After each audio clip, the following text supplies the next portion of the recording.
All right, everyone.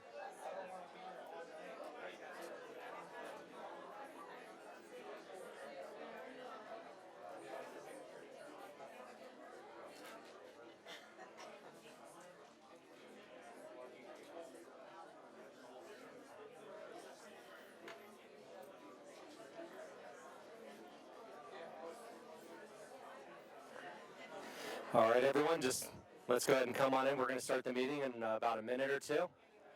Yeah.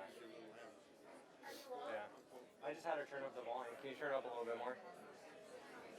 Just when we get started.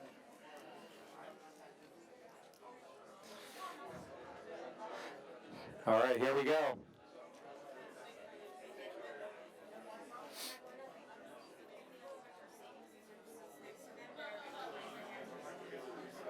Yeah.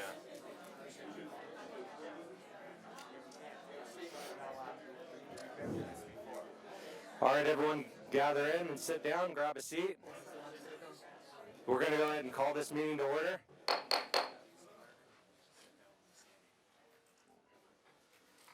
Welcome to the Palmdale City Council meeting, everyone. Glad to see a good turnout in the community here. Let's go ahead and start the meeting with a roll call. City Clerk. Mayor Bishop. Here. Mayor Pro Tem Loa. Here. Council members Olson, Here. Betancourt. Here. And Alicon. Here. We have a quorum. All right, thank you. Moving on to the Pledge of Allegiance, followed by a brief moment of silence. Mayor Pro Tem Loa, can you lead us in that? Yes, thank you. Place your hand over your heart and repeat after me.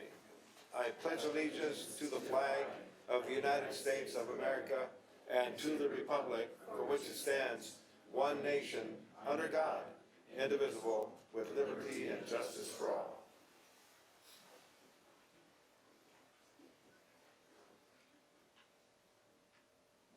Thank you, Mayor. Thank you.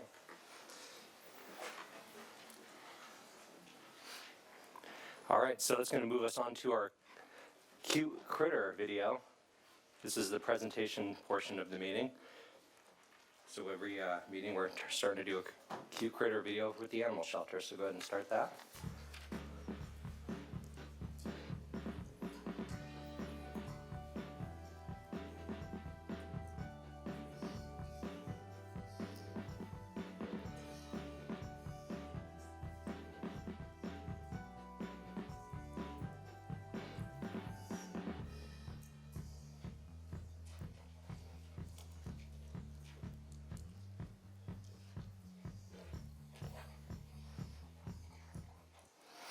Thank you, and I want to have a shout out to our staff and PR team for helping us produce more content with our Cute Critter program. I was actually made aware that the last Cute Critter we posted was adopted recently. Is that so?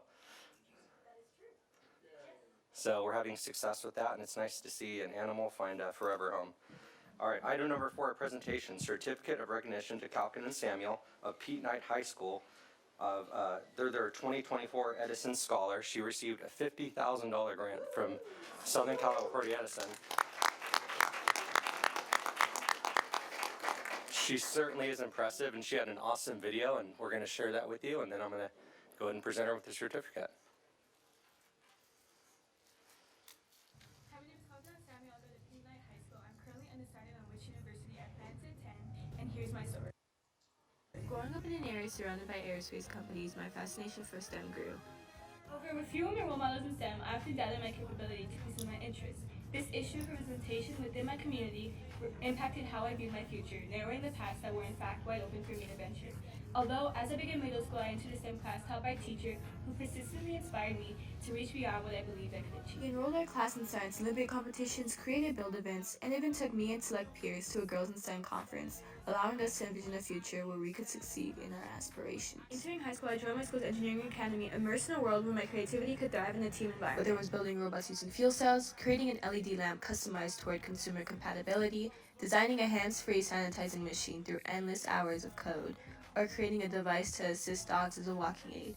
Feeling unrestrained, I allowed my personality to shine at every opportunity. I attended the Advanced Space Academy on a scholarship where we were involved in many missions and exposed to various professions, even talking with a former astronaut about her experience as a woman in STEM. I joined organizations like the National Society of Black Engineers Junior in hopes of being exposed to a diverse environment, allowing me to envision a future for myself professionally. Inspired, I was selected for a NASA internship where my teammate and I conducted a research study which we presented at a science conference, successfully publishing our abstract.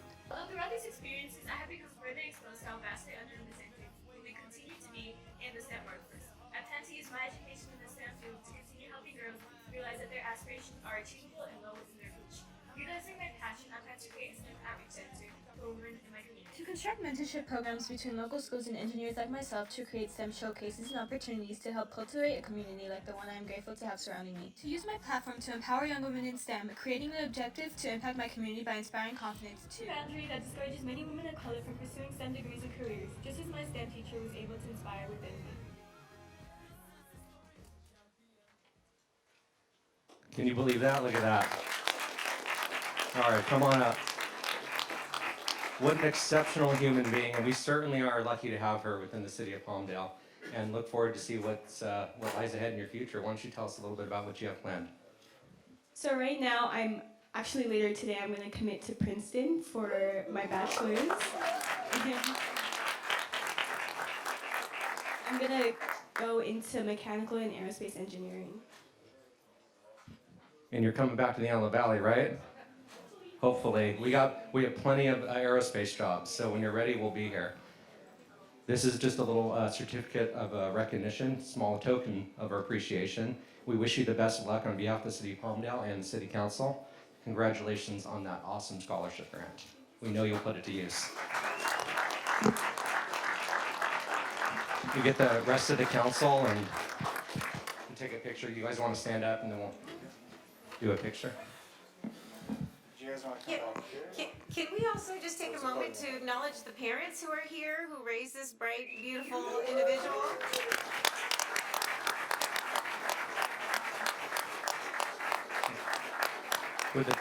Would the parents like to say anything? Proud parents.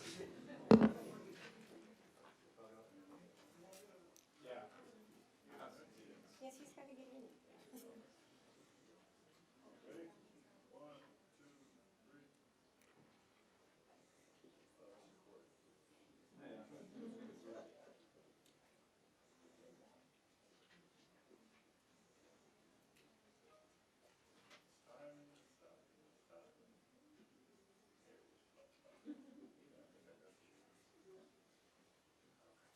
Okay, now hold. Wait. Hold for our camera, please.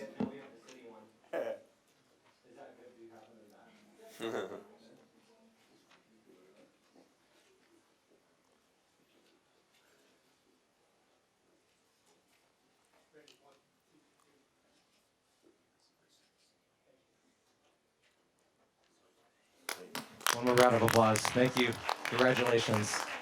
Absolutely. Ladies and gentlemen, if we can just have a moment for housekeeping, we have to have everyone in a seat for fire code purposes, so please find an open seat, and we ask that we can't have anybody standing on the walls. Thank you.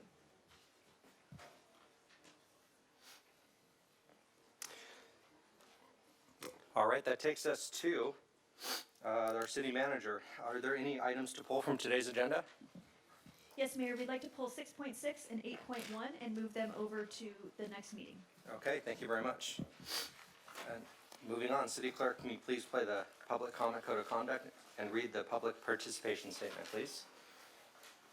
Ladies and gentlemen, may I please have your attention? The meeting of the Palmdale City Council is now in order. A code of conduct will now be read, and we request that you comply with it to ensure the efficient administration of the meeting. Members of the public, it is your right to participate in today's City Council meeting, and the Council encourages such participation. However, the right of the public to address the council must be balanced with the need to ensure that public comment does not interfere with the orderly course of the council's business. All are reminded to abide by the following rules. Speakers must cease speaking immediately when their time has ended. Public comment on agenda items must relate to the subject matter of that item. General public comment is limited to subjects within the jurisdiction of the council. Public comment does not include the right to engage in a dialogue with council members or staff. Please remain respectful of the forum and refrain from uttering, writing, or displaying profane, personal, threatening, derogatory, demeaning, or other abusive statements towards the council, any member thereof, staff, or any other person.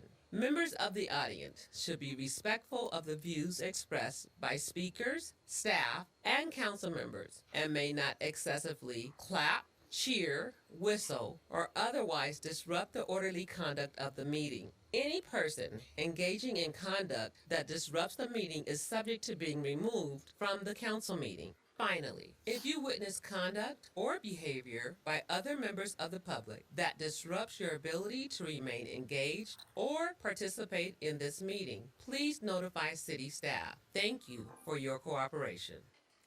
Now is the time for public participation on items listed on the consent calendar, sections 6 and 7, new business, section 9, and closed session, section 13. Okay, And do we any have speaker slips. Okay, we do. Let's go ahead and get the first speaker up. Carlos, Is Carlos here? Carlos? Cario,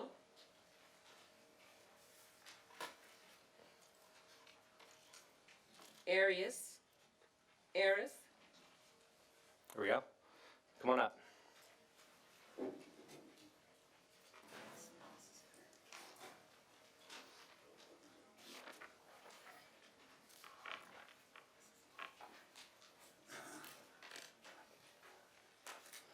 Good afternoon. How you doing, sir?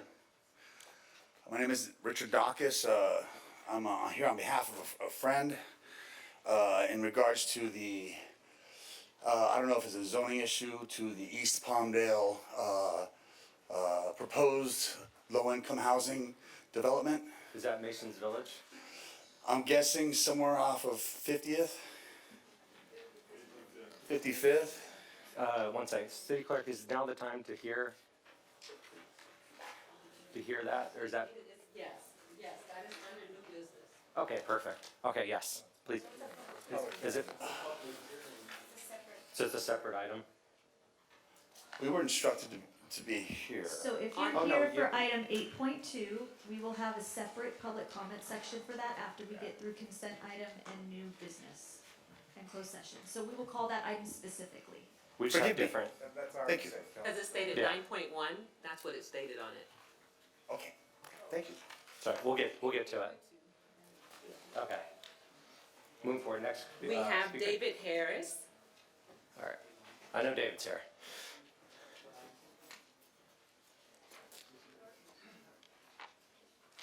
I'll make it quick.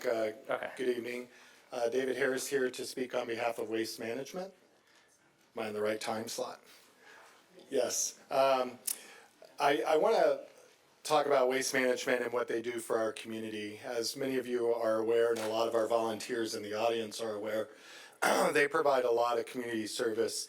They also provide containers for us to put our trash in when we do community cleanups here in Palmdale, as well as Lancaster and the greater Antelope Valley. They also provide restrooms for our volunteers. When we're doing those cleanups, they have a great working relationship with our local nonprofits, not just Community Development Center USA, but multiple organizations, as well as with the city on some of their cleanup projects as well. I wanted to speak to their leadership and their professionalism, but I also want to talk about their education.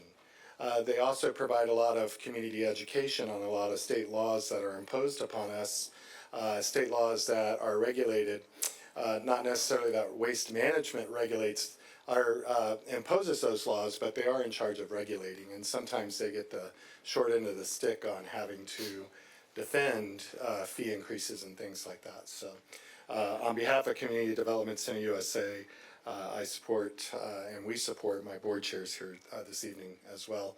I speak for both of us when we say we support Waste Management and everything they do for the city of Palmdale. Thank you. Thank you. We have Jerry Rice, 9.2. Thank you. My name is Jerry Rice. I'm president of Vets for Veterans. Vets for Veterans has been in existence since 2009, and Waste Management has been helping us ever since. They've helped us with waste management at our events, car shows, golf tournaments, providing us containers for the waste matter that is generated by those events.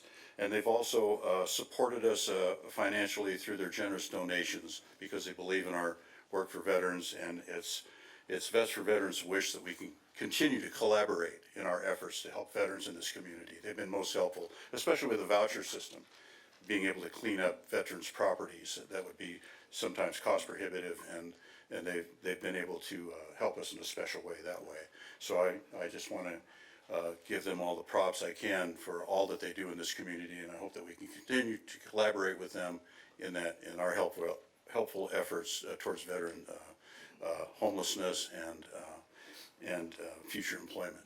Thank you. Thank you. Next We speaker. have John, Vets for Veterans. A.V. Boga.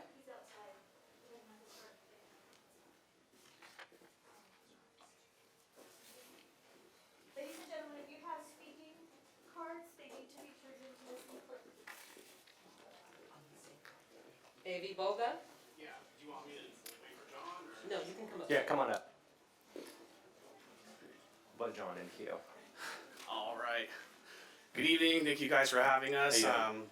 I'm representing the Antelope Valley Boots on Ground Alliance, and thank you as well to the City of Palmdale because you guys allowed us to partake and put our events on for the Welcome Home Vietnam events in March. So we've had the third annual one this year. It was a great turnout. We welcomed home all our Vietnam veterans. We did the parade, and we really got to help recreate those memories for our Vietnam veterans and welcome them home the proper way. With the support of Waste Management, we were able to not only have the trash cans, the portable restrooms, the sinks.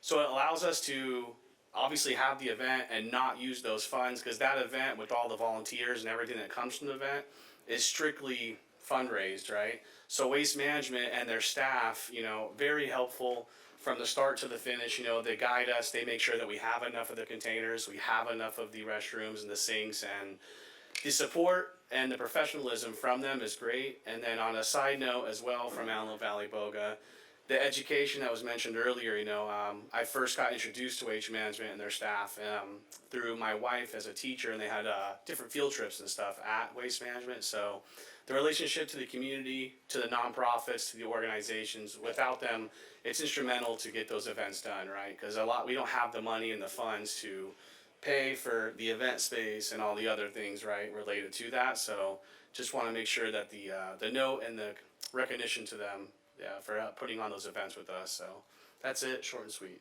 Thank you. Thank you. Appreciate what you guys are doing. Next We have speaker. Young Marines. Oh, we have John, right? Or bring John up. He was in queue. Hello, how you guys doing, ladies and gentlemen? Thank you, and thank you for all the support with Vets for Veterans. My name is John. I run the training program for Vets for Veterans. I'm here to speak, just pass our thank you to Waste Management and show our support. I know Waste Management does a lot of things for the community, and from the free trash cans to our events. But one of the other things they also do is they were able to help Vets for Veterans with some free vouchers. I don't know if you guys know, part of what we do as far as hardship is go help veterans to clean around their yard and things like that. So Waste Management's been a huge help as far as giving some of those vouchers to be able to help these veterans out. I was actually at their landfill last week. I spoke with Mr. Dudley as well from Waste Management on a program where they can hire some of our veterans directly, streamlining it. So they're a huge help to obviously all the organization, including Vets for Veterans. When we have our car show here, all the Ashleys over there, ask for Ashley, they'll get it to you.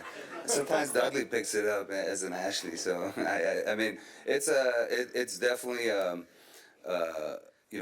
huge help to the community, and and I hope we have that communication with them, because they've been like instrumental too, because getting rid of trash, it's difficult around here. So we're trying to do the right way and trying to help the veterans out.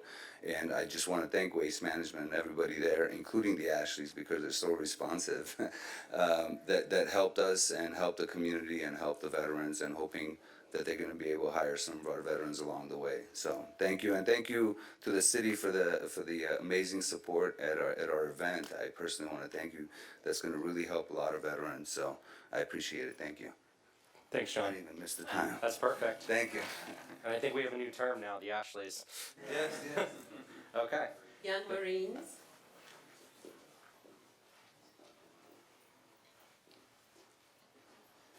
Good afternoon. Thank you for having us. I am actually the Commandant for Detachment 930, but I am the Young Marines Unit Commander. I just got voted in, so I didn't know all the stuff Waste Management did for the Young Marines. I know they do it for us here in Palmdale, but they've been helping out and been instrumental. But the one who would know more is one of our Young Marines.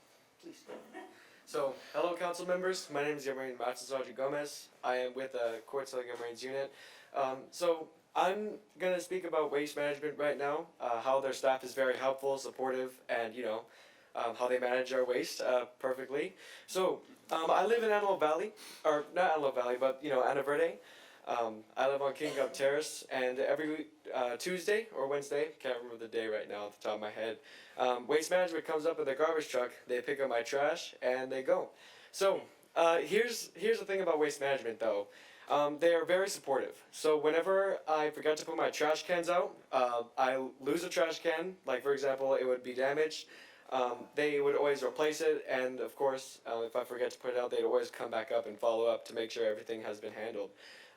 Also, something about Waste Management, whenever I need help, when there's a big project in our house, because recently we redid our kitchen, they were very willing, and they were able to come over and give us one of those big containers to toss our stuff away, and they handled all of it. So that was really cool. And one more thing about them is they're very clean with their work. Their services are great, and all of their staff members are very, very kind, helpful, polite. Whenever they go up, he would wave to me when I was younger. So yeah, that's generally that. Thank you very much for listening, and yeah. Thank you. So we asked for support for the city for waste management, and as you can tell, we brought a whole clan out here. Please rise. This is our Young Marine and Marine Corps League staff. Thank you. We have Ethel. All right, let's give her a minute to come in. Jetsabeth.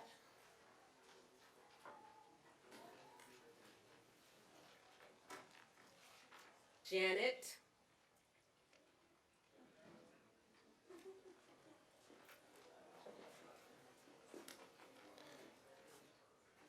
I see somebody coming in. Okay. Yolatli.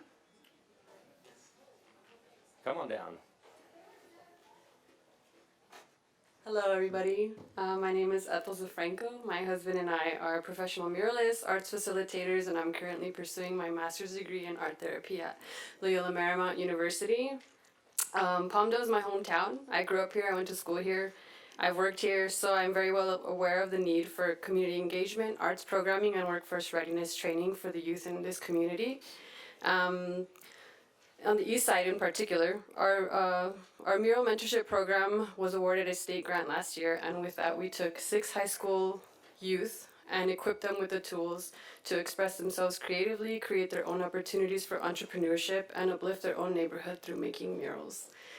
We have completed 2 murals so far. We have 1 left. But I just wanted to speak on like the huge difference that I've seen from the moment when they walked into our program to now. Most of our youth were in a continuation high school and made their way back into high school, accepted the challenge. Even when they got back in, they considered going back because, it was not as challenging, but I feel like our program really helped them step into a leadership role and see the impact that they have within themselves with the skill set that they already have, the impact that they can make in their own community. But you will be seeing a presentation of our work later on agenda number 9 for the from the Arts Commission. And I just wanted to introduce myself. I'm familiar with some of you, so that's really cool that I can like see your guys' faces and I know who you are and I've spoken with you. So thank you for all the support, in particular from the Arts Commission. They've been a huge resource. And I'm excited for you guys to hear from my students. Actually, they're here to speak as well. Okay, great. Thank you, and keep up the good work. Thank you. Chris Mensel. Where's Chris at? Is he outside? Yes.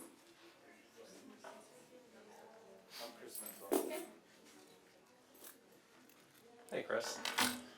Council, how are you guys doing? I'm Chris Minsel. I'm here speaking from a couple points of view. I run Pear Blossom Arts, and I'm here to throw my support behind Palmdale Arts. I think what's happening in the last few years is wonderful, and I want to support your the art plan, the 5-year art plan. I think it's doing wonderful, wonderful things for this city. I don't shop in Lancaster, I shop here. So every new mural in town, every piece of public art I see in town, it's super appreciative. All the people, Pear Blossom, Little Rock, and all on the east side, we use Palmdale as our store. So when you guys help beautify it with all the different programs that you've been having, it's being noticed. And I'm happy to contribute on our end. As a council member, if this came across my table, I would vote yes in a heartbeat. And as an artist, I'm also throwing my support. So you got 3 yeses from my different personalities and roles within the community. And that's all I have. I have to go prepare for my council meeting in Pear Blossom. So I'm gonna hit the truck. I'm gonna give my seat up to someone else who deserves the right to speak on behalf of the cool things Waste Management does, but specifically the arts. Thank you for your time. Thank you, Chris. We appreciate everything you do for us. All right, next speaker. They're coming up,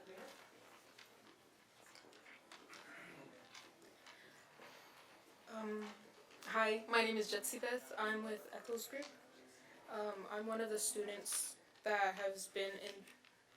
I'm one of the students that's been in the program since July. I just wanted to speak on how the program has really opened my mind. I've been drawing ever since I was little. Growing up, I never thought I could make anything of it. But with Echoes Group, I've been able to really look at my choices and see a path for me in art. And with the faith that she has in us, it really, really means a lot. Her and Carlo have opened a lot of doors for me with all the opportunities the program has given me. And it's like, it's something crazy because I wasn't even supposed to graduate. I'm from RX. But I see something. Okay, I'm done. Thank you so much.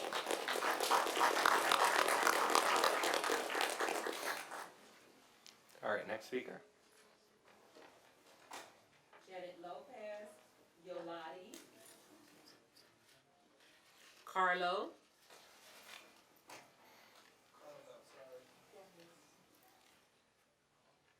This is all for item number, for the art item. I believe they're all outside. Okay. Okay. Here, they're coming in now. There we go.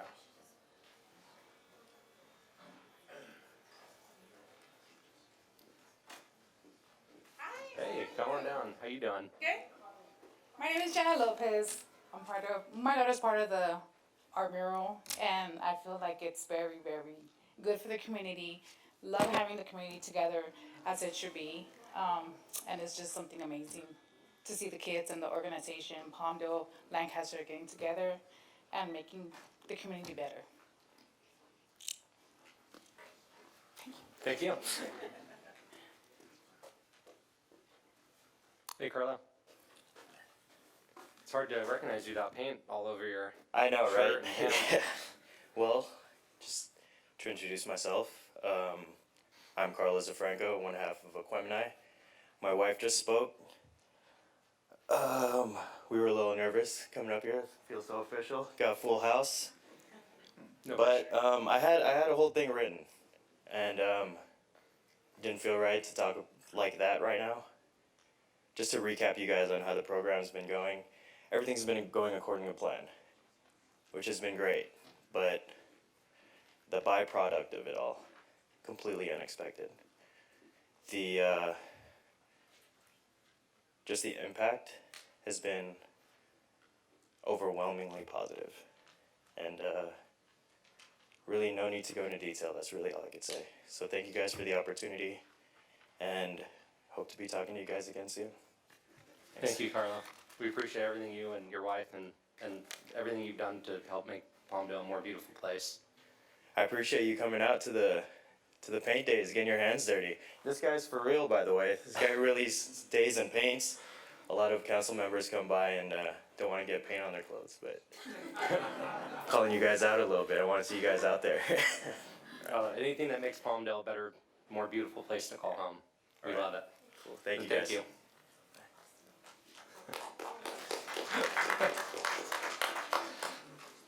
We have Yolati, then after her, Jacqueline Diaz Fontana, and Jody Kimmy. Jacqueline Diaz Fontana. All right, give her a minute. Should we call them three at a time and start stating Yes, them? that's what I said. Yeah. Jacqueline Diaz Fontana, Jody Keeman, and Eduardo Medina. Hello, everyone. Hey, how you doing? Good afternoon. Sorry, I was outside. It's hot. Well, I'm here to support 9.2 item to please reconsider to help waste management. They do support a lot of nonprofits like mine. So they've been really generous and supportive of mental health and suicide prevention. So I'm just here to advocate for that. Thank you. Thank you. Next speaker. Eduardo Medina. Item 9.3. Yeah, I need to translate.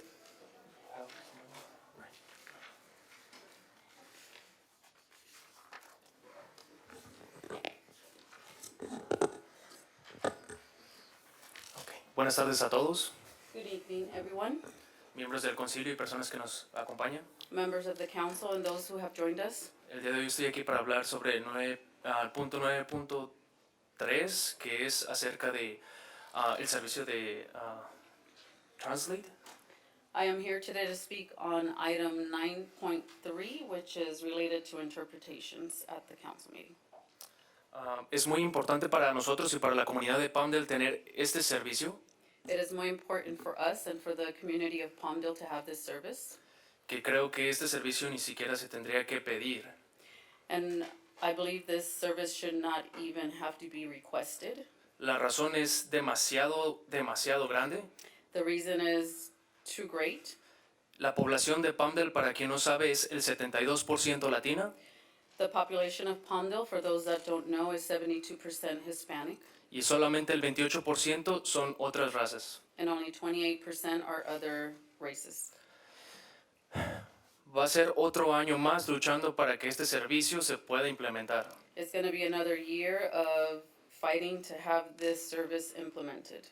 Entiendo que muchas de las veces no se quiere incurrir en gastos, pero esto es algo necesario para la población. We understand that sometimes there's cost, but this is something very important for the community. No sé cuántos años más vamos a seguir así y cuánto tiempo más vamos a estar peleando por esto. We don't know how many more years we'll have to continue with this and fighting for this. Es demasiado necesario que lo consideren, por favor, y que sea implementado lo más pronto posible. It is very necessary that it is implemented the soonest as possible. Muchas gracias. Thank you very much. Thank you.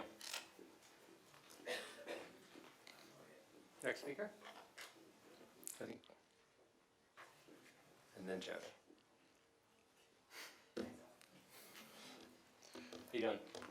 Good evening. My name is Yolali Fragoso. I'm here under the East Palmdale Mural Program.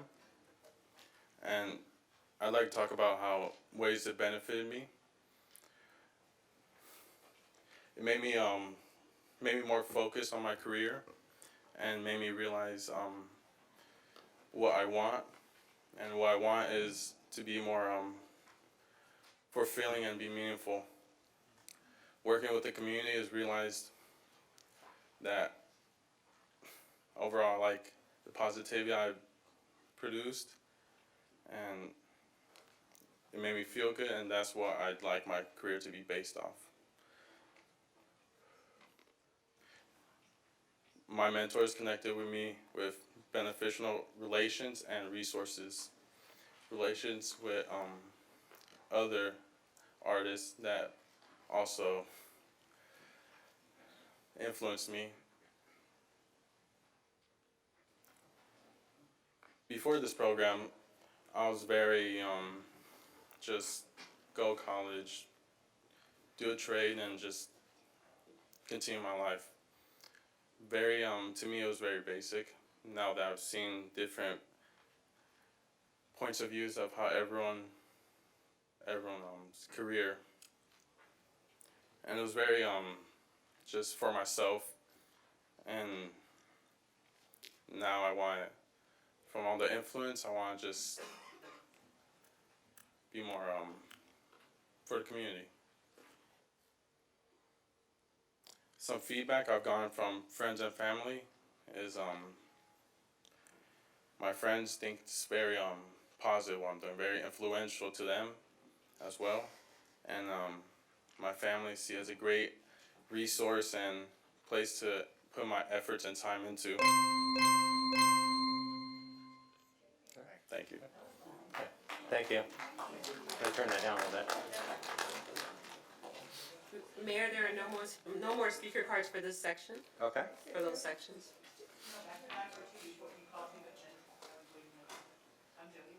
Please come up. Can't forget Jody. Yeah, no problem. Okay, tonight I'm here on behalf of Help for Heroes, which is a local nonprofit that helps first responders to prevent suicide and mental health help. I'm here to talk on waste management for them, as well as I belong to almost every one of these nonprofits that are here. Waste management has been an amazing partner, not just a sponsor, they've been a partner. They come to our events. They supply everything, they, again, sponsor, but it helps the nonprofits to be able to fulfill and move their missions on without having to spend that extra. I also live in Palmdale, and I've been here for a very long time. And waste management at my house, they've always been wonderful when I've called. Customer service is great. You know, every so often you get somebody that has a bad day, but that's just who we are as people. But we can't do that. Need trash can replacement? Next day. Need vouchers? They're there. Because we get 2 a year if people don't realize that. So if you don't know, contact Waste Management. And they are trying what they can to prevent illegal dumping, which I know is a huge problem for us here in the valley. But for their being involved in the community, they are one of the biggest organizations out here that is very active in our community. They give back.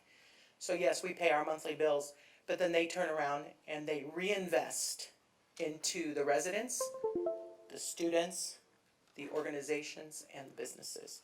So I would encourage the city council to renew the contract with Waste Management. Okay, thank you very much. Do we have any other speakers, or is that it for? For these sections, Okay. that's all we have as far as speaker cards. All right, thank you very much. That moves us to consent calendar. Council members, do we have any items we want to pull for discussion? Yes, please, Mr. Mayor, I'd like to pull 6.4. Pulling 6.4. I'd like to pull 6.5. Pulling 6.5.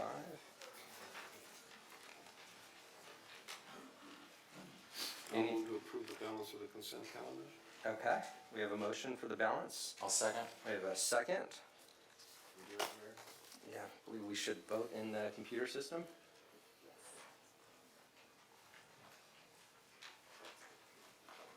Start voting.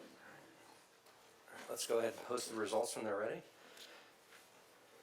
Passes unanimously, thank you very much. So, on to item 6.4. Staff report, questions, comments? open to a staff report, but I really just, wanted to make a point, but sure, whatever. Okay. A little staff report. Little background, I guess, where we're at. Palmdale has used Bradley, Gamelish, and Wellerstein for probably close to 20 years, certainly a decade plus. Staff, when we came in, was concerned about avoiding disruption. There were a number of large cases in process. So they have continued providing tort defense, which is with the claims and any of the large accidents, all of those matters that sort of make the headline for some tragedy. In looking at their budget and their funds, we anticipate 400,000 through February 25 will be adequate. You're aware, I mean, we've had several high-profile cases. D'Angelo is one. There's several ongoing, and this is just to keep them funded. Okay, so this is a existing law firm that the city has done business with for years. They have an impeccable record with us, and unfortunately, it's the cost of doing business, the legal expenses of doing business for a city this size. Yes, sir. Is what you're saying? Yes, sir. Okay. So I'll make a So motion thank to you, approve. well, thank you for that. The reason why I pulled this item, was, because I took a look at, the Exhibit A, which is the rate schedule to, the contract that's being proposed. This is an ordinary course of business for any jurisdiction, the extension of a contract for legal services. It's not uncommon that cities utilize a variety of different firms to do, niche kinds of practicing of law. In this instance, personal injury and employment law. The reason why I pulled this item is because when I looked closely at the rate schedule, in comparison to some of the other contracts that we have in the city for legal services, this one actually does seem on par with what almost all but one of our contracts for legal services cost. So for instance, an associate under this contract is, if you guys want to reference Exhibit A of the rate schedule, is $250 an hour. In our other contracts, they're within the range of $210, $220 an hour. Some are $235, which is all on par for other jurisdictions. The reason why I'm making a point of this issue is because our Harper Burns contract, our city attorney's contract, far exceeds that per hour rate. So for the rate that associates are under some of our other contracts, we are paying the equivalent, under the Harper Burns contract, we are paying a paralegal, administrative assistant, $200 an hour. A paralegal, $250 an hour. And that doesn't get into associates, because when we're talking about paralegals in contrast to some of these other contracts, we're paying for the equivalent of a paralegal, the cost of what an attorney costs on all of our other legal services contracts. I say that to say I think there needs to be, I would like to request that we do an analysis of our Harper Burns rate structure, and that we get a report back on the other Harper Burns contracts that they utilize in other jurisdictions. To my knowledge, the rate structure here is different than it is in other jurisdictions, and that is concerning. I'd like to see that all of our contracts for legal services are within the same range of cost for associates. So that would just be my request moving forward. Absent that, I'm happy to move this item forward. So I'd make the motion to approve this item, since we're talking about legal services with Bradley, Gremlich, and Wallerstein. All right, I have a motion. I'll second that, because that was my confusion. Second. The item is sorry. for Bradley, Gimish, and Williston, and it has nothing to do with Harper. All right, we have So- multiple motions and seconds, but I believe the manager or attorney would like to say something, and then we'll go on to a vote. In the process of preparing for next year's budget, we are in the process of renegotiating rates right now. I can preliminarily tell you that we have negotiated a Harper Burns rate from, currently getting 160 hours for 40,000 retainer. We're increasing that to 200 hours for $40,000, which effectively drops the rate to from 250 to 200 per hour. And then anything over that is being dropped to 300 per hour. So that's proposed. It hasn't come before you yet because we're working it into the budget cycle. We won't make any comment on that because it's not on the agenda, so, I'll go ahead and second 6.4. Start voting.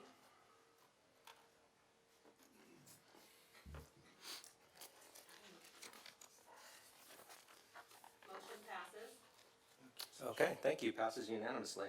Moving on to item 6.5. Yeah, I pulled 6.5 because I think it's important for the public to understand why cities do what cities do. 6.5 is actually a discussion of a mandate that's given to each city in California by the state of California regarding how many houses the state expects us to be, what kind of housing, and how much housing. And so if I could get a staff member to come up and kind of explain the nuts and bolts of this in really simple language for the public to understand that this is not, we didn't pick as a city to build 6,000 housing units. The state told us we had to. And it's not an option, it's an order. Is that correct? Correct. Okay, thank you. So item 6.5 is the annual housing element progress report. A total of 6,640 units were allocated to the city of Palmdale during the sixth cycle of the RENA allocation plan, which covers October 2021 to October 2029. Currently, we have 787 units for this current reporting period and anticipate an additional 365 coming 2024, with 174 already CO'd. So even if a city protests or we say, where are we gonna get the water? Or how do you expect us to do this? The state says basically, we don't care. And if you don't do it, am I correct in saying that there's a penalty attached if we don't? Correct. So there's a number of units, and we also have to allocate land that is easily developable to be able to create these units. Thank you very much. I just want the public to know that this was not something that the city of Palmdale created on their own. This is something that was ordered for us to do. Correct. We file one each year. Thank you. With that, I'll make a motion to approve the item. I'll second it. All right, we have a motion, second. Go ahead and vote in the computer. Start voting.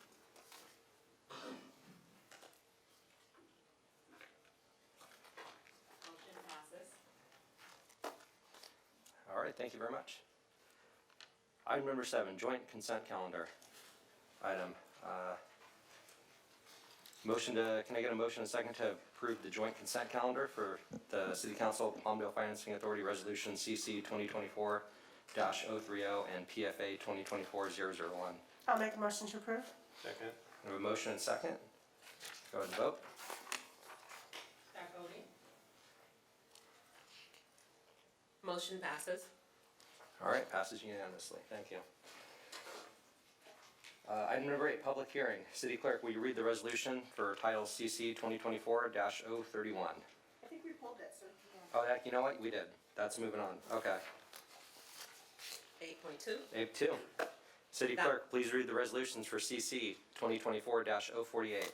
Adopt resolution number CC 2024-048, a resolution of the City Council of the City of Palmdale approving a form of density bonus agreement with Masons Palmdale Boulevard 150 LLC to facilitate the construction of tentative tract map 83359 located on the south side of Palmdale Boulevard between 50th Street East and 55th Street East.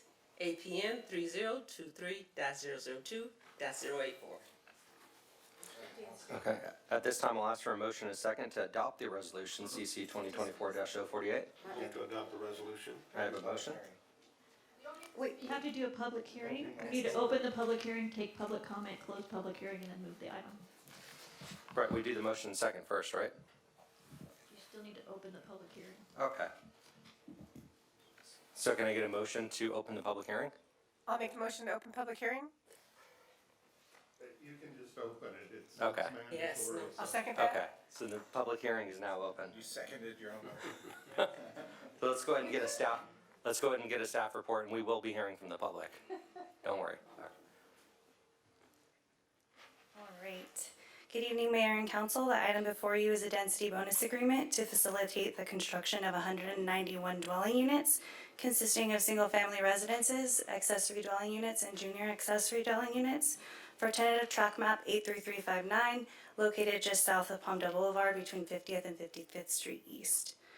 The density bonus allows for an increase in the overall number of housing units that may be built on a site in exchange for including affordable units for a project. The land use designation and zone for this property is SFR3, which accommodates your standard 7,000 square foot lot and a maximum of 6 units per acre. Under the current zoning, 120 units are allowed, and the applicant proposes to construct a total of 64 detached single-family homes and 127 ADUs and JADUs.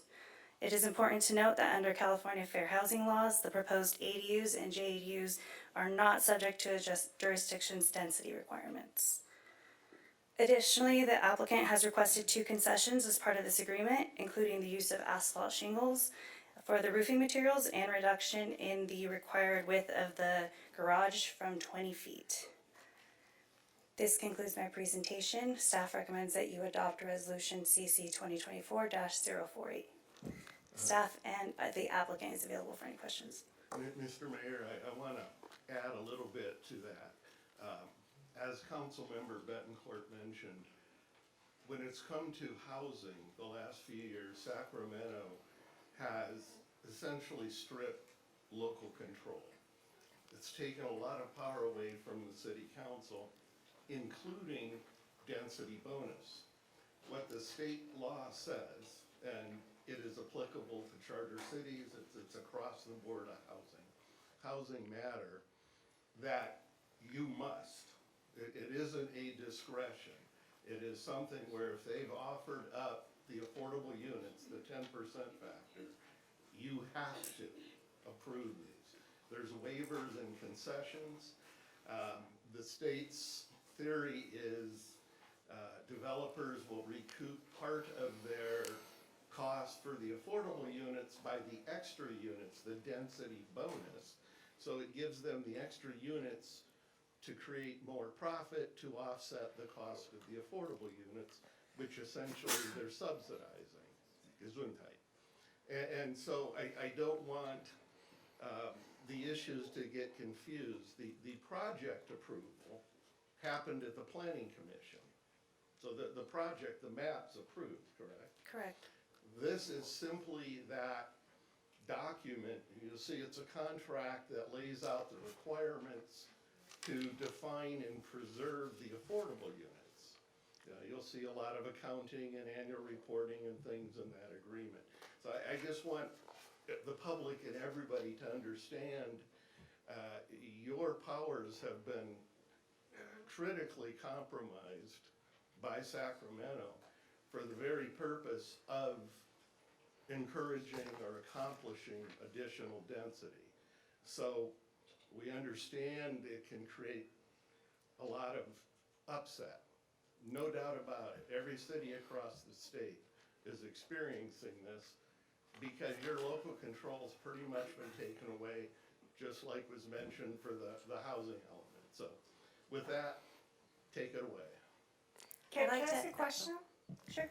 So just so I understand, so with the 64 single-family dwellings that they're gonna build, is the builder going to automatically put an additional ADU unit on that property? Or are they gonna wait till the house is sold and let the owners decide if they're gonna put the additional unit on there? So I'll go ahead and let the applicant answer that Okay. question. Oh, they're all?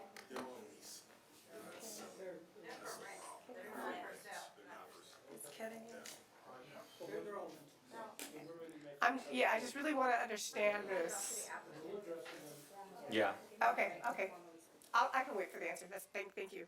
One thing I wanted to add is that in our recent meetings with HCD, we were told that there are limits on concessions, but there are no limits on waivers. So there are a lot, they can basically ask for as much as they want. Okay, thank All you. right, thank you. Let's go ahead and have the applicant come up, answer any questions, and then I'm gonna have the members of the public come up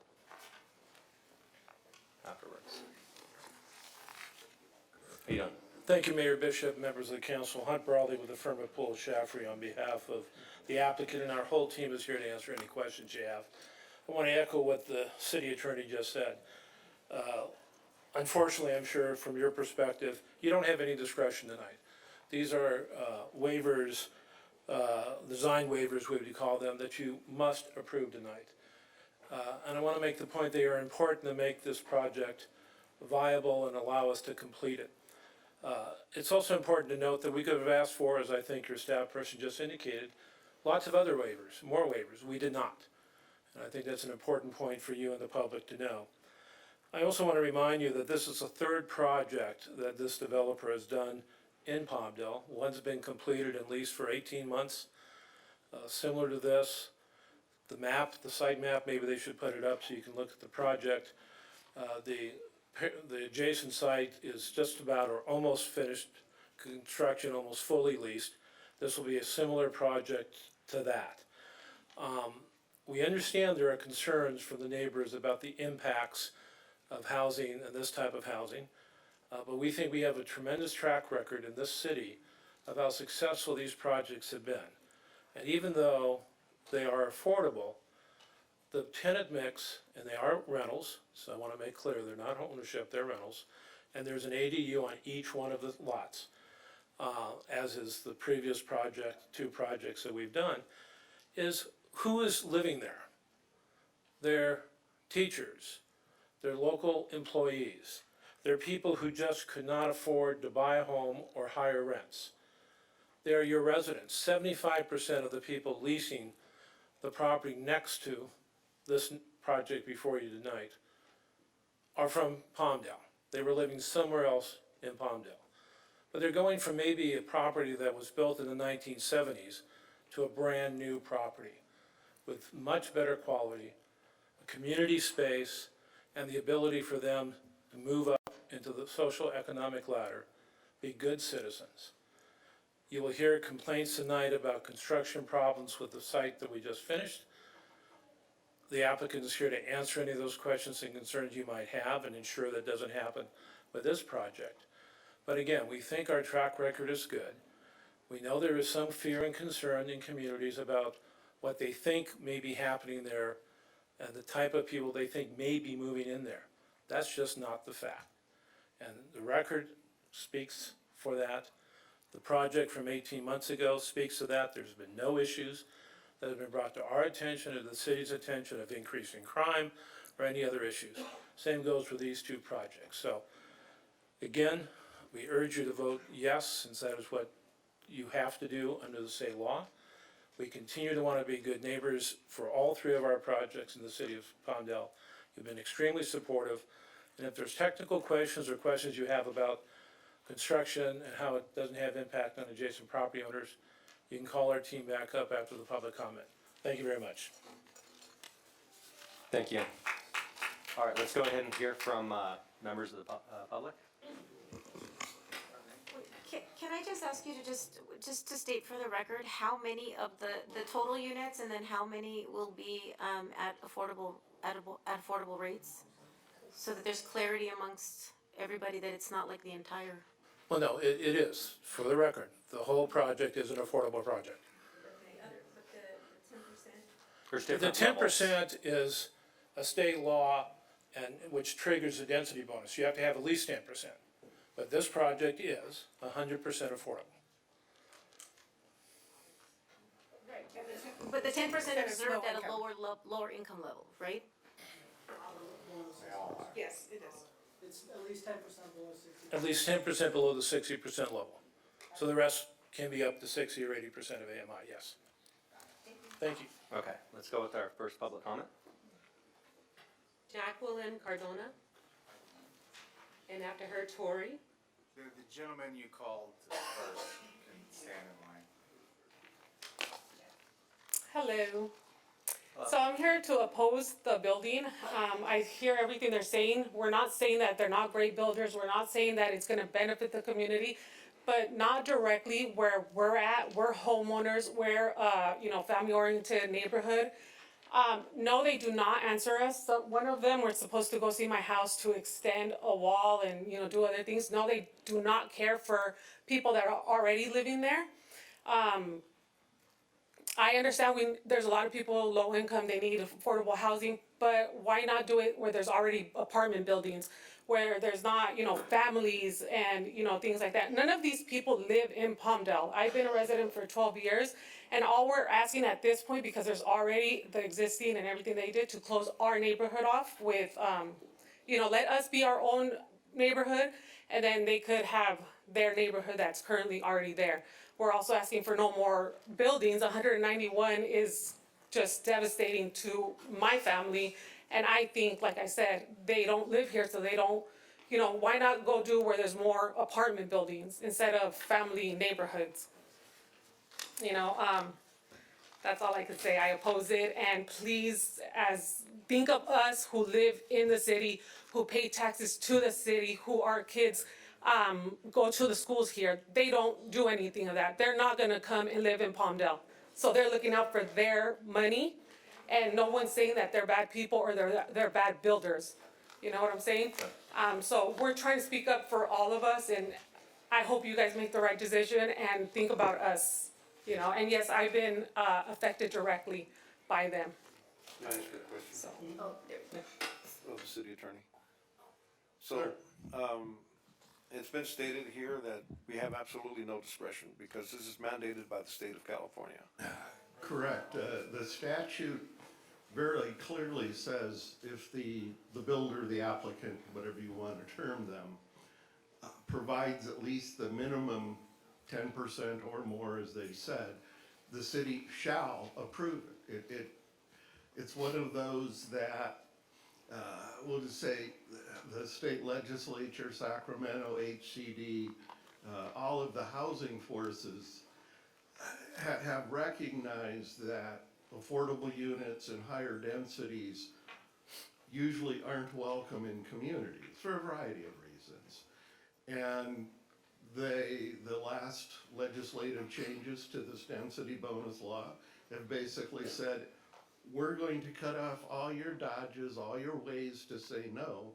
You have to say yes if they've provided this higher density, this higher number of units, including the affordable units, and it's a must, a shall. Okay. We have no discretion. So let me ask you this. Let's assume that we have a city council here that says, we're going to buck the system and vote no. What would be the repercussion to the city if we did that? Well, most typically what we've seen when jurisdictions have not embraced the state housing laws, the applicant can certainly bring a writ of mandate or a legal action to compel the approval. Which would cost hundreds of thousands of dollars. The kicker then, in almost every instance, the state attorney general's office becomes involved.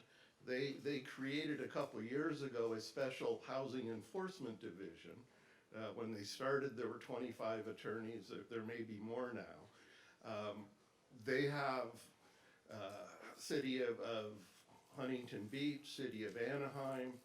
When any city has not followed state housing law, you not only have the applicant to compel the approval and if they can prove up damages, but the state attorney general gets involved.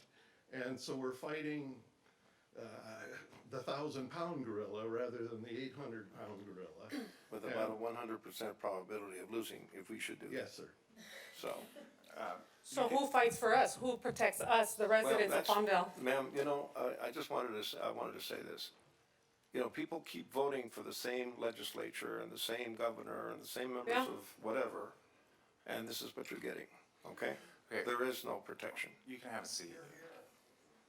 I need to ask a question. Can I ask a question? I'm sorry. We have a lot of questions. Well, no, I want to ask the builder. Oh. Should we? We shouldn't engage in dialogue with the public. Yeah, thank you comment. for your comment. Can we get through, let's get through the rest of the No, comments? can I ask one question real quick? Just to clarify we'll this go from the back. builder. You can have a seat, ma'am. Okay, Thank thank you. you. Is it true that these streets are connecting into the previously built neighborhoods?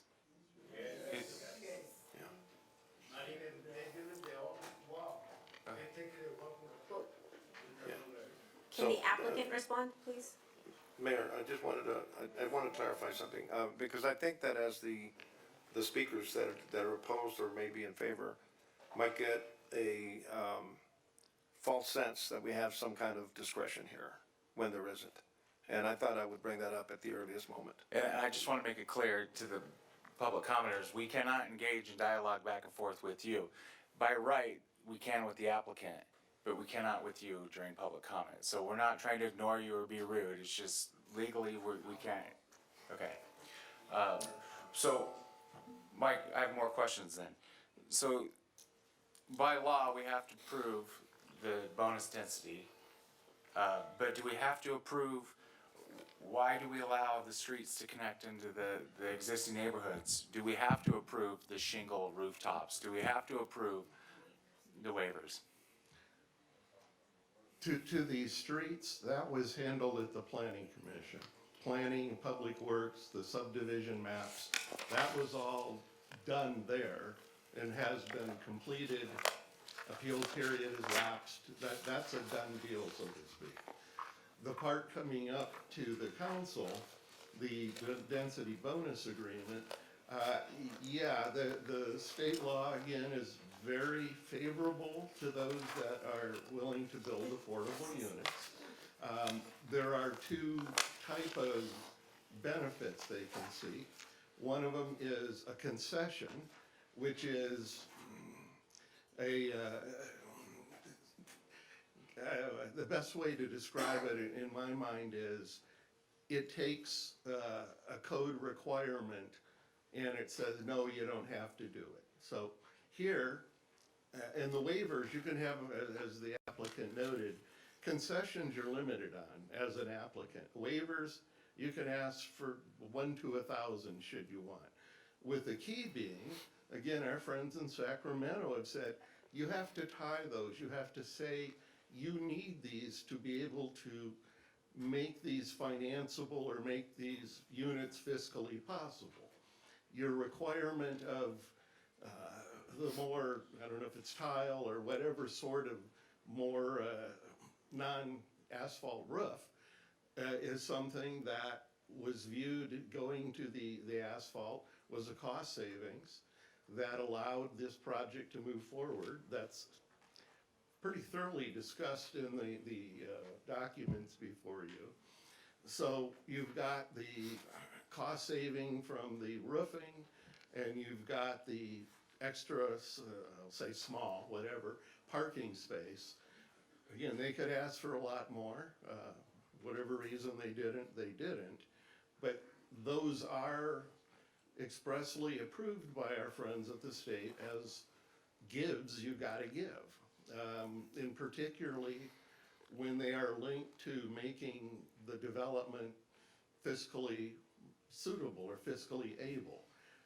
The staff made, in there, your staff has made findings that those are necessary to make this project. That means right. I love Looney Tunes. Yeah. Thank you. Kind of comical when the attorney's talking. Okay. So yeah. Okay, so, thanks, yeah. Bill. Wrap it up. All right, any other? So I have a follow-up question of our city attorney. I just want clarity. So the planning commission adopted the tentative track map. We are now, what is before us is the density bonus agreement. Is there any means by which, I know you mentioned that the appellate rights have already expired. Is there any means by which we can direct the planning commission to reconsider the tentative track map to incorporate certain conditions? Off the top, I'd say no, but if it's your pleasure, we could continue this and look at it more critically. But typically, once the appellate period's lost, it's lost. And if the applicant's not reopening the project, our unilateral reopening generally has to be tied to a very serious health, safety, and welfare issue. And where that line is, how long's a piece of string? Right. Right. I'm not suggesting that that's the course of action that we take. I'm just trying to put on the table what potentially we could do once we hear all of the concerns of the residents who clearly, have some significant concerns just based on their demeanor and the tenor of their initial comments. there's a lot has been said that we have no jurisdiction, we have no power, I don't know that that is true. I think that there is, if we appoint the planning commission and they adopt the tentative track map, I think there might be, some public safety justifications based on what we hear from the residents to then direct our planning commissioners to reconsider the tentative track map to incorporate whatever we determine is in the best interest of the public safety concerns raised. So I just wanted to flush out all potential options as opposed to just having everybody think we can't do anything and then everybody talks and everybody get frustrated. At least there is a means by which we can consider an alternative course of action. Again, we can look at it, probably 99.9% you have no remedy. That approval was done, the appellate time lapsed. It's now a property right of the applicant. But we're happy to look and see if there is something that can be done. But I've been doing planning and land use law for 42 years, and this has never been a thing. So Okay. maybe we'll be first. Who knows? Is there anything? All right. I just have a question. I think I'm just going to assume, because we haven't heard public comments yet, that one of the biggest fears is that these are maybe can be bought up by a bunch of corporations. It's going to be a bunch of rentals, like just the house is a rental, the accessory dwelling unit is a rental. There's going to be people wandering everywhere. I know in some places when you buy a house, it has to be owner occupied. But that doesn't mean that that accessory dwelling has to be owner occupied, right? They can put whoever they want in that. These are all rentals. Well, They're all rentals. 100%. Everything here is going to be a rental. And the state has now determined, originally ADUs and JADUs had to be owner occupied. Go back to the granny flat notion and that. Right. That has changed too. Our friends in Sacramento have thought that maximizing development and land opportunity, whether you rent it to grandma or to the college student or to whoever, is A-okay. So we've lost that too.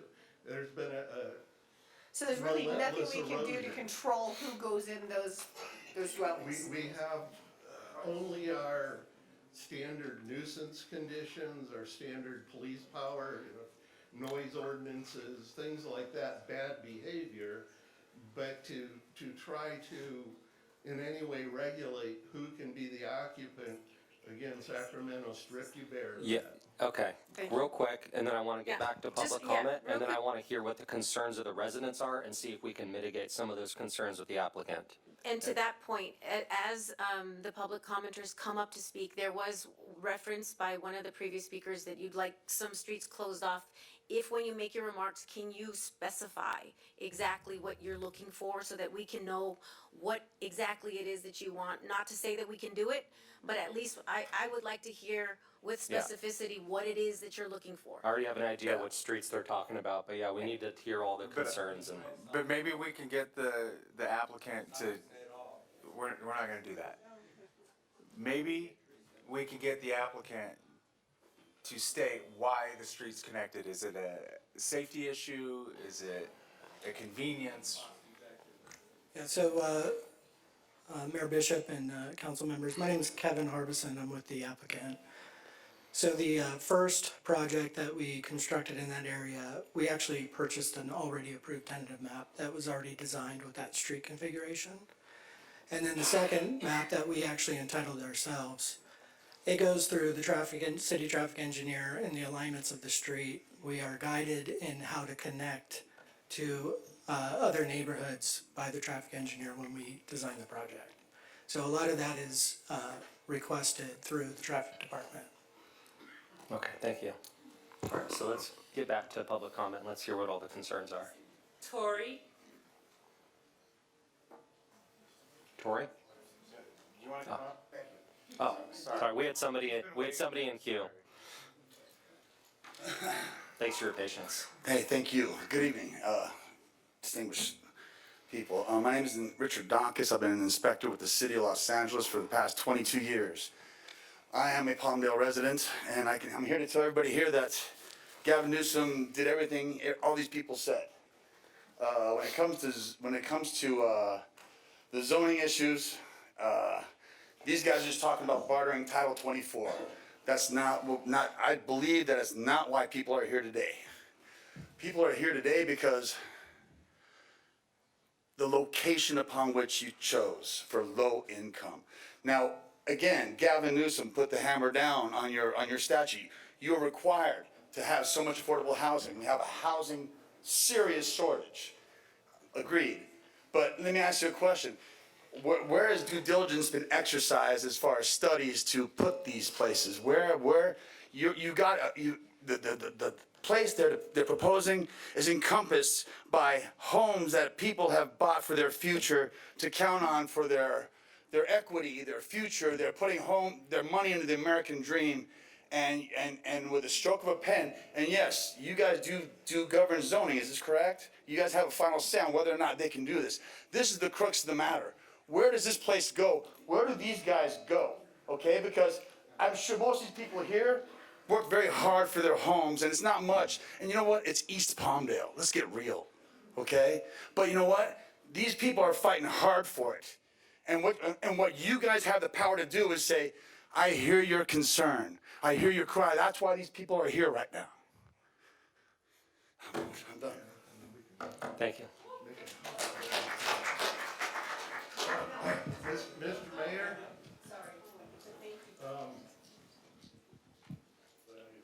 Sorry. Just again, so the public's aware of the how all this happened. Sacramento, Newsom, whoever, also has quite ratcheted up what's called the housing element obligations under the general plan. The housing element, to meet the numbers Councilwoman Betancourt mentioned, you had to identify opportunity sites, or stated differently, enough land with the right density and zoning to place that number of total units. So the 6,000, whatever it was. The city had to identify land throughout the city where these could go. That was an incredibly public process. Brenda, wherever she is, and staff and the council can remember the housing element was not an easy task. And so that was a year or two ago, whatever it might have been. That's where these properties were identified, established, set. Not poking anybody, but as those sites were identified, that was the time to do the battle. The housing element's now long adopted. It identifies the opportunity sites for affordable and all the different things. The applicant is now implementing what that document says. And so each time, I'll give Sacramento credit for building a pathway that has stripped the city pretty much of all discretion, including the mandate you had to zone and provide for 6,000 plus units. Okay, thanks for that. Let's get back to, all right, let's go to the next speaker. We've got many people waiting to speak right now. How you doing? Good. So I'm a little nervous. I'm going to read off what I wrote, and I'm a little emotionally charged, as you guys can tell. We understand. I live in the neighborhood off of 55th East and Palmdale Boulevard, where they just constructed 171 low-income rental units, and now they want to expand another 191 low-income units. These low-income homes are 3.5 feet from my back wall. I can stand on my back wall, basically touch the ADU that's right behind my back wall. That's how close they are to our properties, and several of us have it just like that. A study was conducted on the long-term effects of low-income housing being stacked on top of each other in one area. There's a negative impact on our residential neighborhood when you condense low-income housing so close together. Low-income housing needs to be spread out around the city to help reduce crime and not have a negative effect on our home values, as we will be then associated with the low-income housing area. We have the other Mason's Palmdale low-income rental 3 miles away from us up on 65th and S. Yes, on S. This would put a total of 480 low-income units within 3 miles of each other. I'm a teacher here in Palmdale. I know the need for housing. I have students that were homeless that were placed right behind my home in their beautiful buildings, and I'm so grateful they have a place to live. But we can't continue to stack them on top of each other without having major crime and major, not that anybody's there is criminal. More people is gonna cause crime to go up. You're talking about over 1,500 people in that small area will be living there. Let me find my spot, sorry about that. I understand the need for low-income low-income housing, but I believe adding additional 191 units next to the 171 that are. Please vote no. Thank you. Next speaker. We have Ms. Flowers, after Ms. Flowers, Rosa, and then Carly. Greetings, everyone. I am a Masons Village tenant. I want to say thank you to Phil and to the city of Palmdale. Full disclosure, I've never been drunk, never been high, never done drugs. I've eaten organic food for 25 years. I don't lie, steal, fundamentally don't even believe in crime, whether there's a penal system or law enforcement. I am a state of California employee, and I love my new home. And I love the people. I've gotten to know the children, the mothers, some of the fathers. I walk the community every day when I'm not at work. I engage with these people. I know who these people are. And we are responsible for our actions. And we are the ones that will maintain the quality that we all desire. And I hope that our homeowners maybe sometimes come over, take a look, get to know us, talk to us, and maybe that'll ease some of their concerns. Thank you. Thank you. All right, next speaker. Hi, my name is Rosa Serrano. I live in the housing off of 55th and Palmdale. I hear that we can't do anything about, you guys can't do anything, but I don't want to believe that, like you said. I don't want to believe that you guys are not able to do anything for us as a community. We live here, we've been here for more than 12 years. I feel that that should count for something. And as for, I can hear that they said that they can't, they're not gonna stop it, they're gonna continue to do it. I can't do anything about that. But let's try closing it off. Make it a gated community. Make it safer for us and for themselves. I hear this lady out and I understand her, and maybe everybody right now is like that. They've been vetoed, they've been checked at. But is that gonna be the case in upcoming years? Because their rent is gonna, their year will be coming up, right? And they will have to leave. They will want to leave, maybe. And maybe they want to stay again. They'll renew their contract. Because these are just essentially just contracts. We are not doing a contract. This is our home. This is where we planned to stay forever, so to see our kids grow up and our grandchildren. So I'm asking to ask them, if they're not going to stop their building, let them continue to build, but gate their community. Make them a gated community. That way we can somehow keep them away from our streets. They're not gonna have parking, not for every single car in their housing community. They're gonna come into our streets to park. And we could barely fit our own cars. I have 7 people living in my home. I have 5 children and 1 husband. And we all are just, it's insane to think that they're not gonna be able to grow either. You know, they're not, when they get pregnant and they have children, are they gonna get kicked out because there are more than 4 people living in a little house?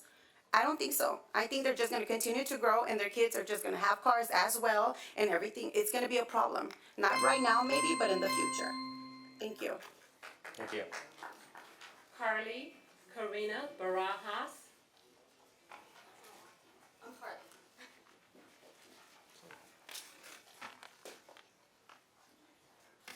So, as a community, we all had probably speeches planned here today. Based on your information, it changes a lot of it. Their request is to take a 66-tract development and make 191 rental units on it.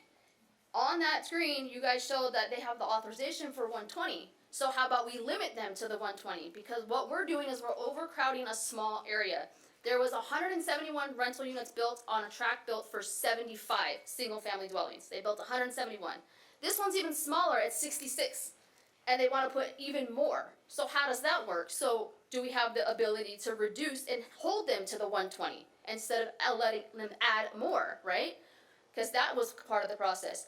The shingles, I think that we should not allow them to put these asphalt shingles on. It is a requirement in the city of Palmdale that all new homes have tile roofing because of the fear of fire. We have high winds, we have intense, if you get a fire, it's gonna hop from house to house to house, which is probably about this far with their building material because they're gonna stack all these houses on top of each other. And then that's gonna jump over to our neighborhoods and risk fires for our homes. We also have, the worry of overcrowding. You guys specifically asked for a little bit of information for where we would like those streets blocked off. So we're looking at Lily Way and we're looking at Lilac. Those are the two streets we'd like to wall off. And for us, I think as a community, for my side, because we already have the 171 built behind my home, if we block off those streets, we would be a lot happier. I spoke to the builder last week. I asked for a couple things. He said, what could we do to work in harmony? I said, any signs you put in your neighborhood, please put in R. He said, I see this high speed of traffic and number of people coming through here. There's children at play. There's pets out there. So he wants, what do? They put up, you seen those little folding wet floor signs? That's what they put up. Slow kids at play. They put 4 of them in the neighborhood. One good win, those are gone. So not a lot of effort on their side to find a way to work together because we've asked for that as well. So, thank you for your time. Oh, no. Thank you. Next speaker? Karina Barajas. Good Hello. evening. And I just want to let you guys know that we're, first of all, I just want to give a small prayer because we're all family. We're all united. It's sad to see the community going back and forth. We're all humans. I'm pretty sure we've all been in their situation or in our situation where I'm a single mom. I'm really blessed that they even made these homes. My kids were super happy. We were at a home where it was an older home. So being where there was mold there, so coming to a new home and providing a new community, we work as much as they work. We have to go our credit score, our background. They're not just letting nobody in. It is hard to get into these homes. They make sure that most of us were all united. We all care for each other. It's sad to see that we're fighting against when we're all one community. And it's hopefully one day they don't step into our shoes and see the struggle to get to one of these homes. Because what goes around comes around. And that's pretty much. All right. Thank you very much. Next speaker? Cindy Escobar and Mike Parker after her. You done? Hi. Hi. So I'm actually the manager for Mason's Palmdale, which is the first property that they built. I've been the manager since 2022, which is the first residence that moved in there. We've been there for over a year now. We haven't had any issues. We actually are across from individual homes, which we're not even connected to. And they actually come to our property and walk their dogs around. They walk around. We're next to the high school right there, which they built it where the kids actually go through it and make it safer for them to get picked up from school. So I'm just here to answer any questions you guys might have. I went through the whole entire process. All my residents went through an extended process before they even got into the homes. Some residents were going through a process for months before they even got approved. So we make sure that whoever's moving in, they understand what we're looking for. We're also not just because we're individual homes, we don't follow the policies. Our policies are just like any other rental home or any other property, like the apartment policies, they all follow through it. We have to go through all of them. Again, I'm the manager, so I make sure that everything's followed through, make sure that there's no trash anywhere, make sure that all residents, they're aware of their responsibilities and everything. So it is something that is great for my residents. They have been happy. All of my residents that have been there are families. Some of them they all actually live here in Palmdale and Lancaster. So it's not like they're coming from different properties or different other cities. They all come from Palmdale and Lancaster. I've done their extent landlord verification, which is over 2 years. We need to make sure that they also have a good rental history before we even get them into our homes. Because at the end of the day, again, we're putting a lot of people in one community. We want to make sure that we are putting them in a safe environment as well. And as well, we always have the community said what it needs to be said, and it's a good thing for us to have. All right, thank you.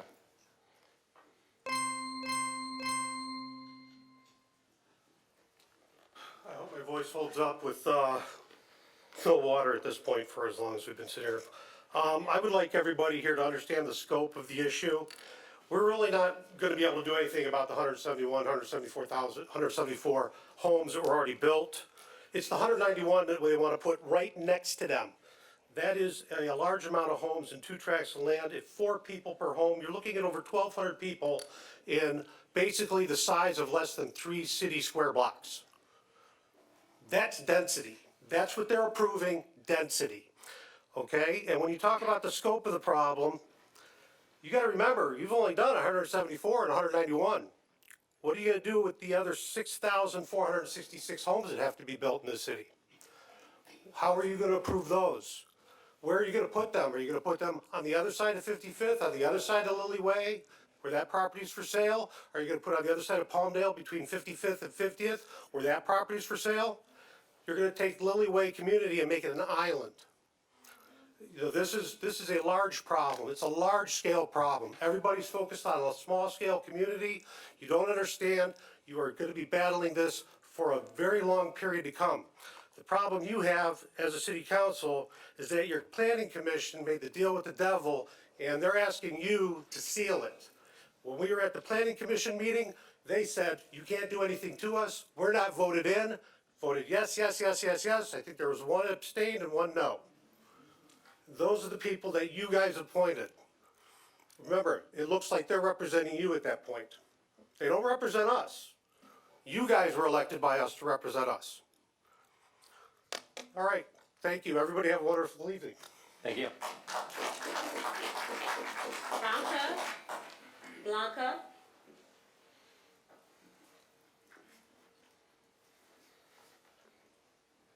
Hello. Hello. My name is Blanca Marroquin, as you hear already, and I am happy to be able to speak this day. I am very happy to live where I live at Mason Community. It's a very safe environment, which make me go to sleep at night feeling safe.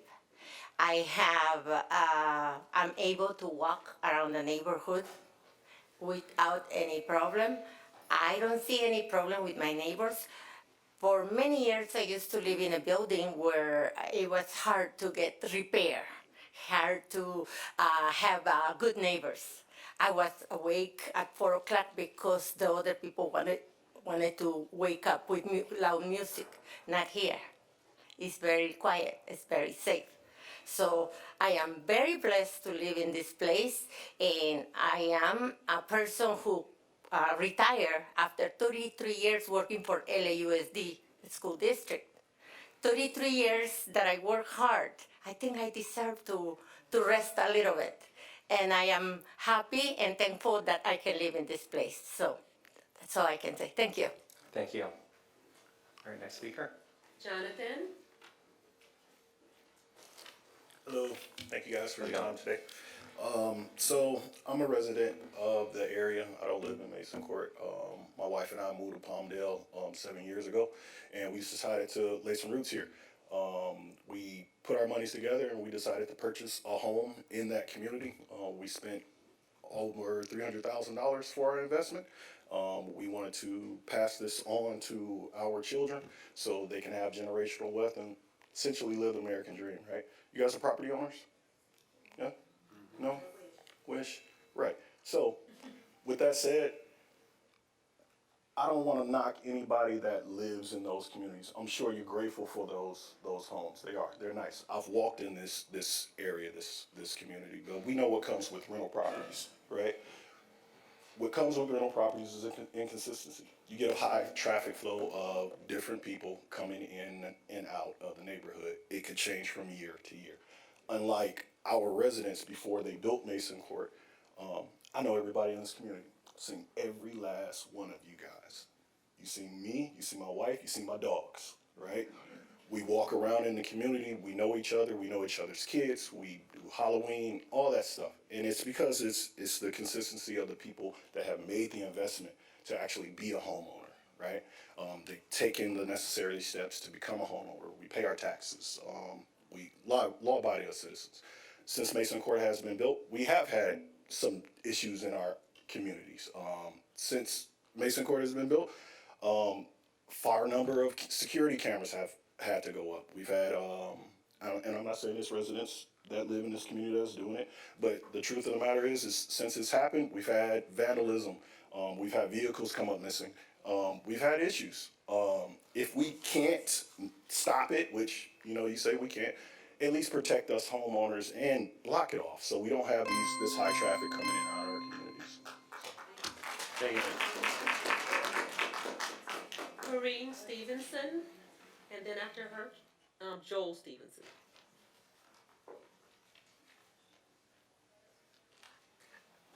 Estella?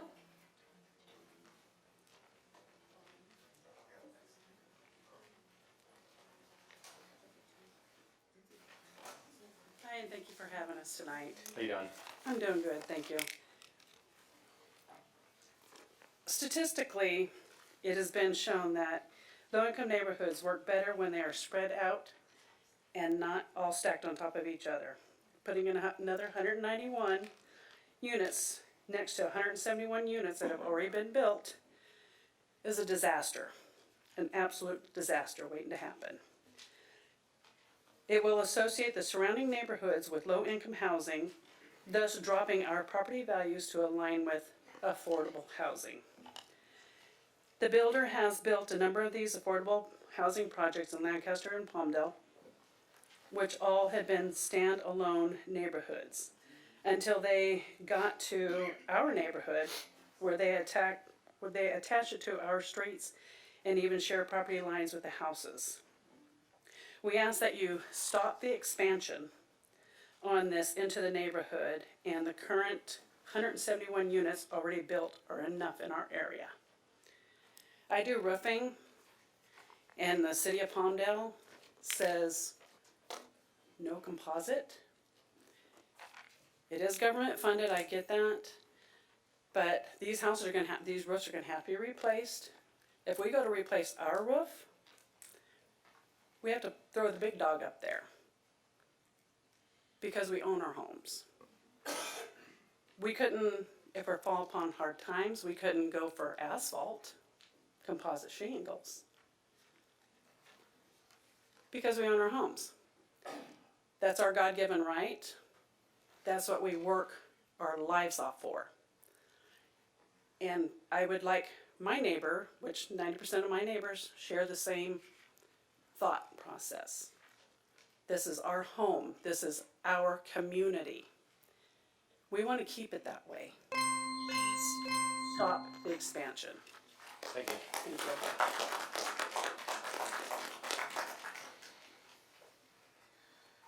Hello, council. Hello, everybody. This area was originally set for 66 family homes, and now it has been approved to put 191 rental homes. That's more than triple the amount for that lot size.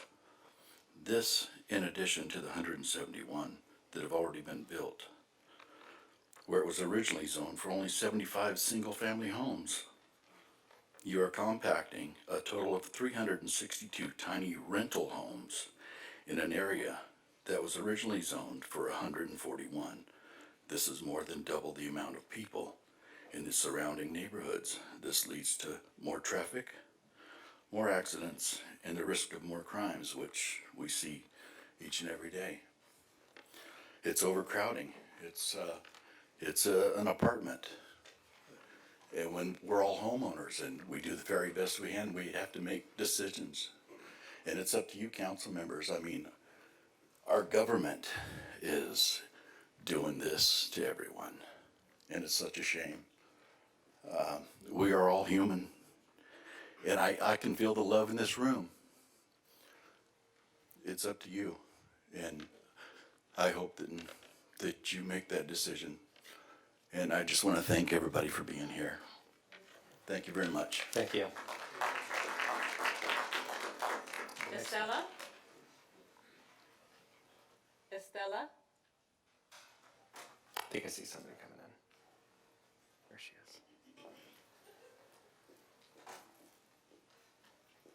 How's it going? Good afternoon. Hi. I'm gonna try to be fast. This folder, on 4th July 2 years ago, my house caught on fire. So, be moving 15 times. Hotels, house, rental, out of my pocket. I don't think I need any more neighborhood, more people moving into my house, close to the neighborhood. I will oppose for those houses to be built. A month, right? I just moved in March. April 1st, my son's vehicle got stolen. Right down the street on 55th. Was found there. So, I oppose, like I said. And I don't think it's fair. I moved 13 years ago. I have 3 kids. I used to live down in LA. Moved over here, wonderful neighborhood. Quiet, peaceful. That's what I want for my kids. Thank you. Thank you. All right, next speaker. I have a speaker card that says Mason's Palmdale with no name. Mason's Palmdale with no name.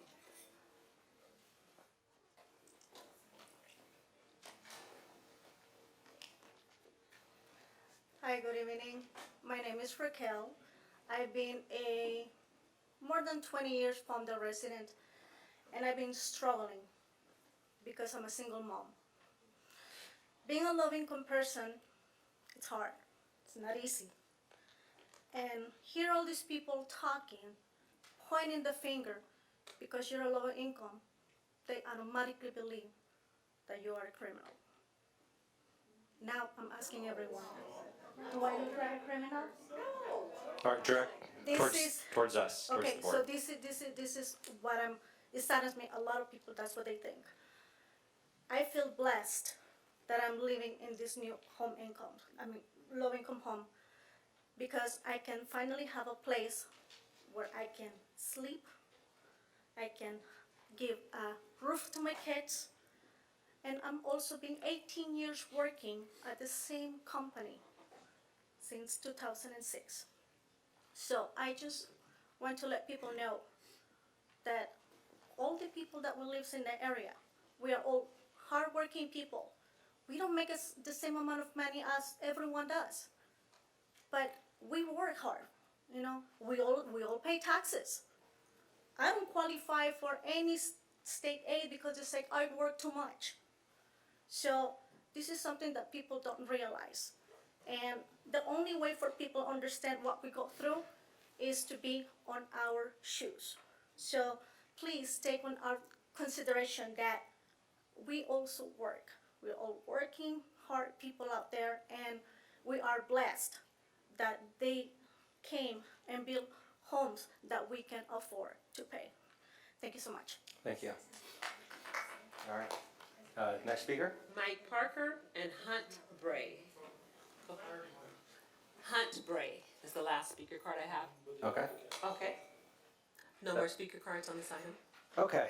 Well, I want to thank everyone for coming out. This is definitely a very emotional subject, and I completely understand where everyone is coming from. First off, we've already heard from our attorney and from our staff of what we can't do. But let's talk about what we can do. That's most important. One of the things that's stuck out to me was the density bonus, the 191 units, and also the streets being connected and things of that nature. Can I dovetail off of? Yeah. Can I just to specify and dovetail off that question? So because I think it's gonna all be consolidated into one solid answer as to what we can or cannot do. So our staff report says that the maximum density for the project site is 120 units, but that the residential development does not require an increased density because the applicant proposes to construct a total of 64 detached single-family residential units. The remainder of the 191 are ADUs or JADUs. And then it goes on to say that under California fair housing laws, the proposed ADUs and JADUs are not subject to density requirements. And then the contract itself, in paragraph E, says because ADUs do not count towards density, the project does not require a density bonus. Yet what's brought before us is a density bonus agreement. Well, what, it's can for you the please 10%. elaborate? It's for the 10%, but let's reverse engineer this. First, I'm gonna note, this is the statutory language. I won't go into the shall part. The applicant may initiate judicial proceedings if the city refuses to grant a requested density bonus, incentive, or concession. If a court finds the refusal to grant the requested density bonus, incentive, or concession is in violation of this section, that's 65915, the court shall award plaintiff attorney's fees, costs of suit. Now here's where I mentioned earlier health, safety, and welfare. This subdivision shall not be interpreted to require a local government to grant an incentive or concession. Keep in mind, it's looking at the incentive or concession, not the whole development agreement. Not required to grant an incentive or concession that has a specific adverse impact as defined in another section upon health or safety, in which there is no feasible method to satisfactorily mitigate or avoid that specific adverse impact.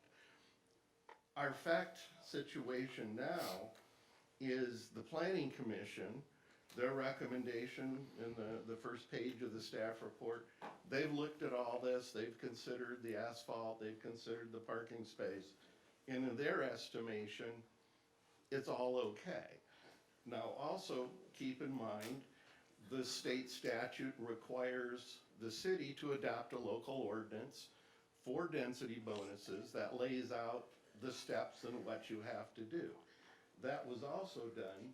That's why you'll see the reference in the agreement, Government Code 65915 and Palmdale Municipal Code Section 1725020. So we've got state law and city law with your commission having found everything's okey-dokey. And that's fine as far as it goes. The council can now, I mean, you don't have to take the commission's recommendation at face value. You can test it, if you will. So it could be looked at, again, under the state allowance. You don't have to allow an incentive or concession that has the specific adverse impact. But again, note, they don't throw in development agreement. The applicant could come back and say, okay, I'm making this up, so don't hold me to it. I needed the asphalt to make the financial basis suitable. That's a finding in here that supports them.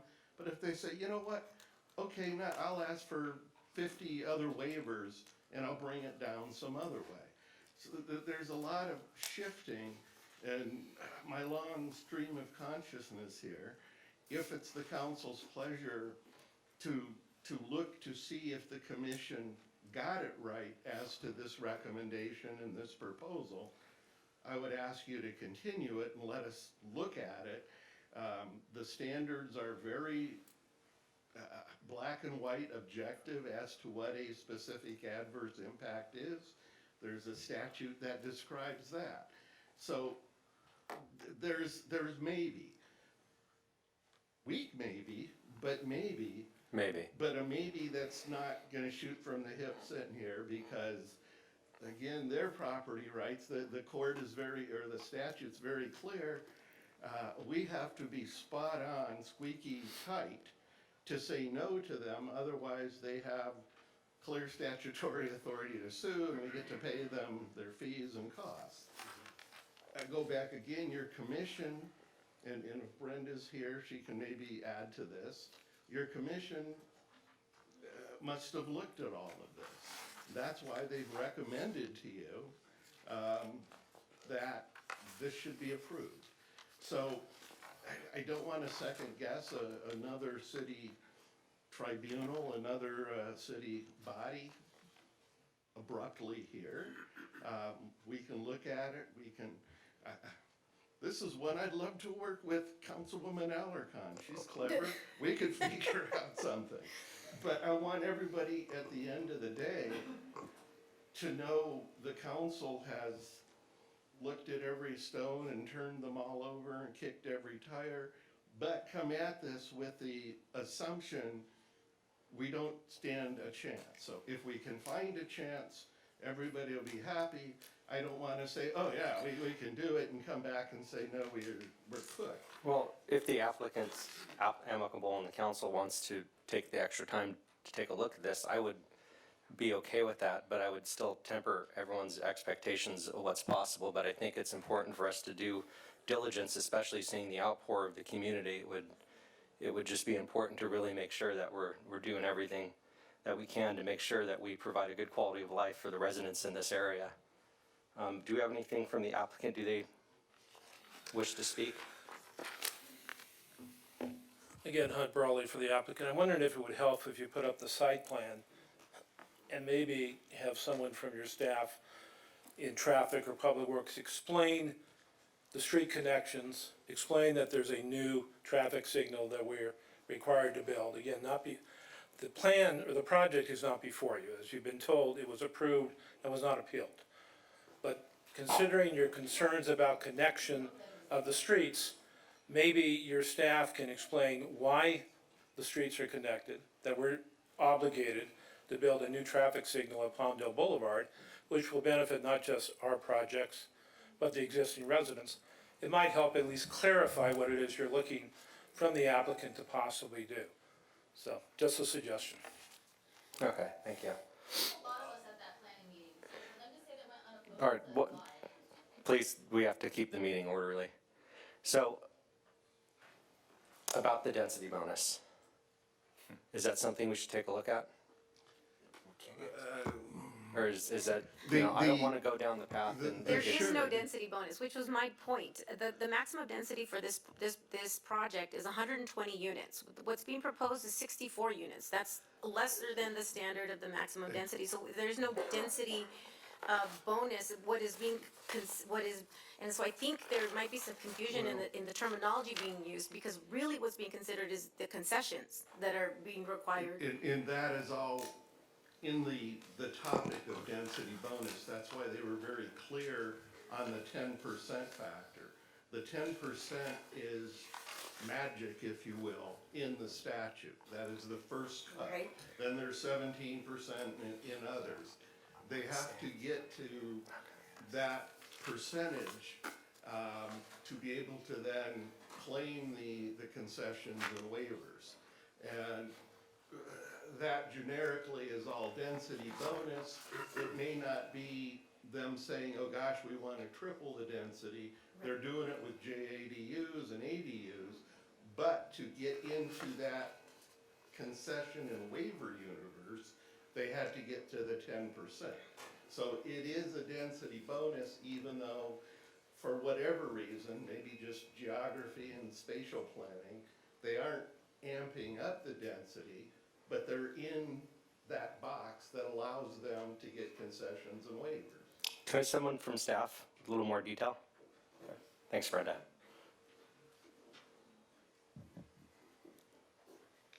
So to clarify, the tentative track map was already approved by the Planning Commission. What's being decided on today is the agreement. As part of the development of this tract, the applicant will submit a subdivision development plan. So I'd like to point out that they're not asking for a reduction in any of the required setbacks. So ADUs are still required to be 4 feet from the property line, 10 feet on one side, and 5 feet on the other. So they're not going to be encroaching on any setbacks or anything of that nature. We also do look at all of the architectural features. So they're not asking for any concessions from architectural features aside from the asphalt shingles. So as far as looks and setbacks and overcrowding, I don't see that being an issue with the required development standards. Did you discuss the streets and how we got to that point where they were required to connect? Jay is here to answer that. I'm Jay Nelson, the city traffic manager. All subdivisions in the city ideally should have 2 access points, and that's what's been planned for this project. They are adding a traffic signal, a new traffic signal onto Palmdale Boulevard, which will benefit the proposed development and the existing development to give a safer access out onto Palmdale Boulevard. So it would be risk more public safety by cutting off the streets than it would leaving how it's been designed currently.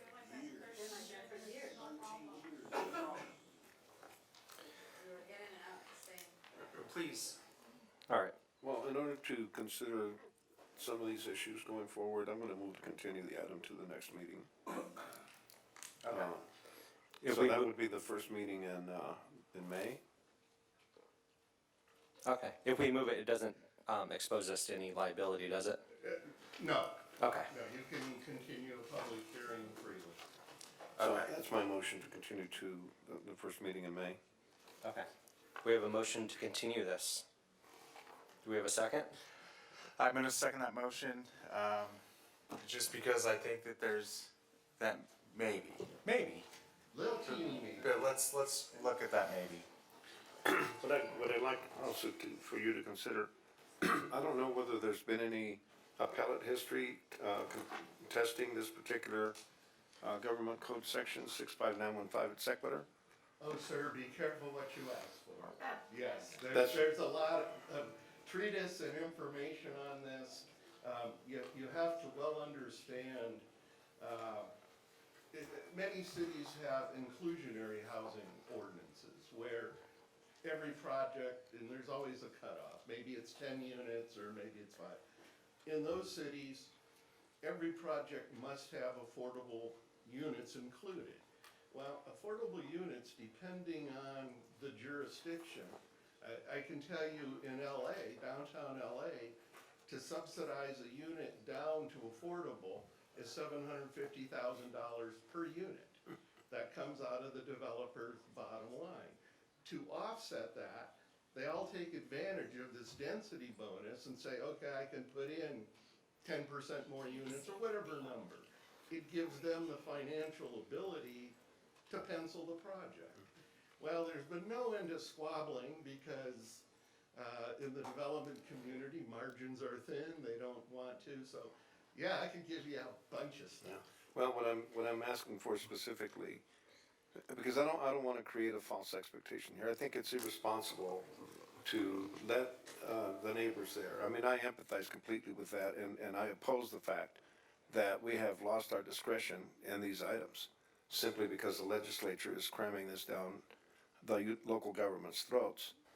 But in order to test whether there's been any possibility that an appellate court might say, you know, there's defects here that provide some relief to the people that are opposed to this. It is not for the purpose of creating any kind of false expectation here, but to solidify that our position is absolutely ironclad if we support this, which we're being told at this moment that we don't have an option. It really is. Here's the standard to find, I'll call it the public safety, health safety, welfare defect. And again, I'm just reading statute.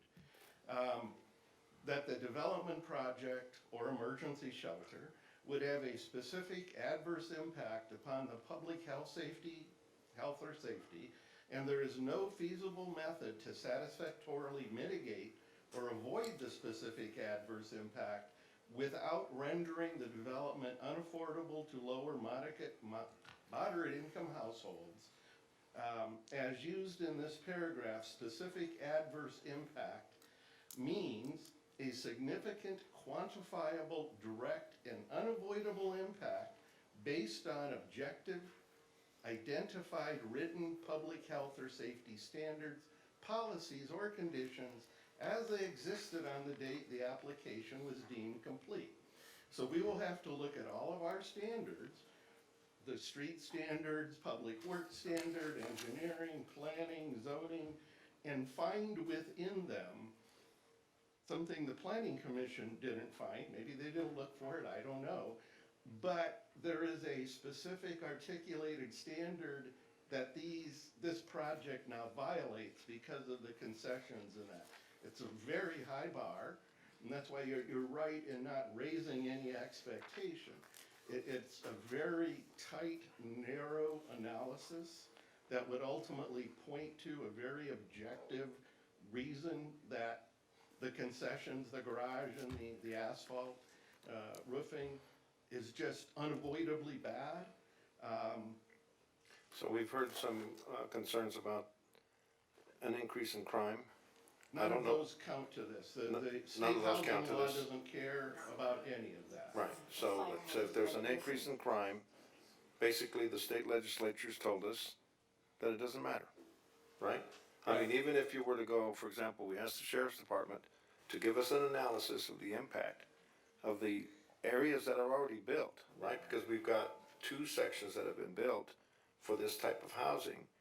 And even if it could be shown that there's been an increase, a substantial increase in crime, it doesn't address that problem. We take you back, that was at the planning commission.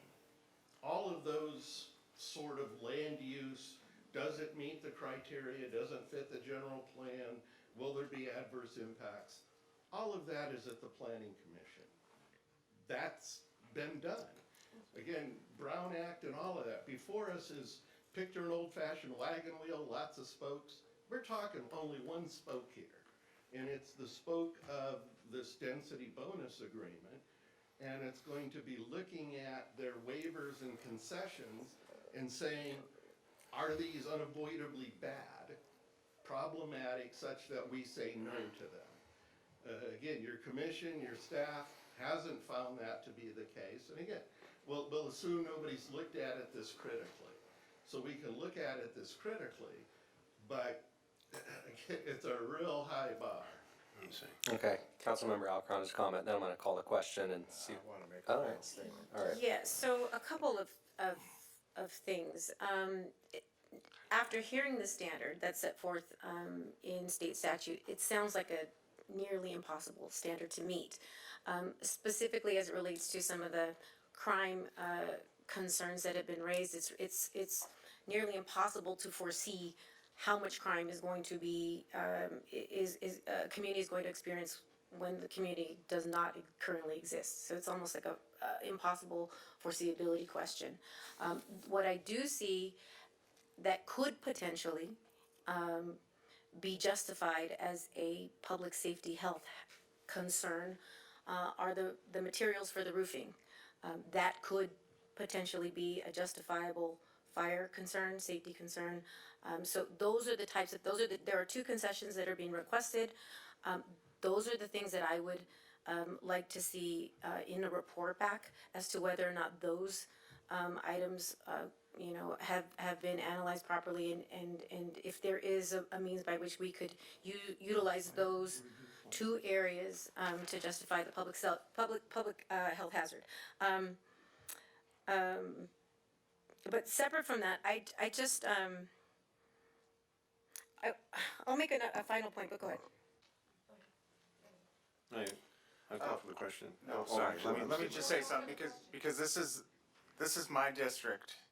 I live in the community. When I went to file to be a candidate, it was your doors I knocked on for the signatures to authorize me to get on the ballot. And I want to thank you, and I want to thank you for being here today. I don't want to get anybody's hopes up when this comes back. We're going to look to see what we can do, but unfortunately our hands are tied by the state. I share your concerns. I've met with the applicants, and I genuinely like the applicants. I think they're good people. I think they're trying to help us reach our housing goals that are also mandated by the state. Hunt here has been tremendous in helping us with our veteran enrichment community. They've added assets and great things to the city, so thank you for being here as well. It's tough because we need rentals in our city. But I've said to the applicants, I don't want all the rentals in my district. I want to spread out.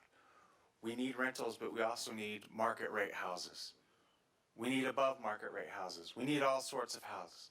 We have thousands of jobs on the horizons and tens of thousands more jobs proposed. We need houses. So the state does mandate, but yes, we also should want to step up and meet those mandates and beyond because the opportunities are coming to Palmdale. That being said, you know, just we will do what we can, but there's a lot we can't do. But we hear you and we welcome your opinion and we thank you for being here, and I don't know what else to say. Thank you, Eric.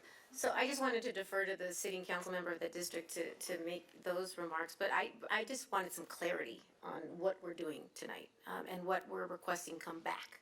So the motion was to continue it, and explore possibilities, but, can you just clarify on your understanding of what is going to be coming back? Is it simply whether or not there is, justifiable grounds for, us to set forth a public, health hazard?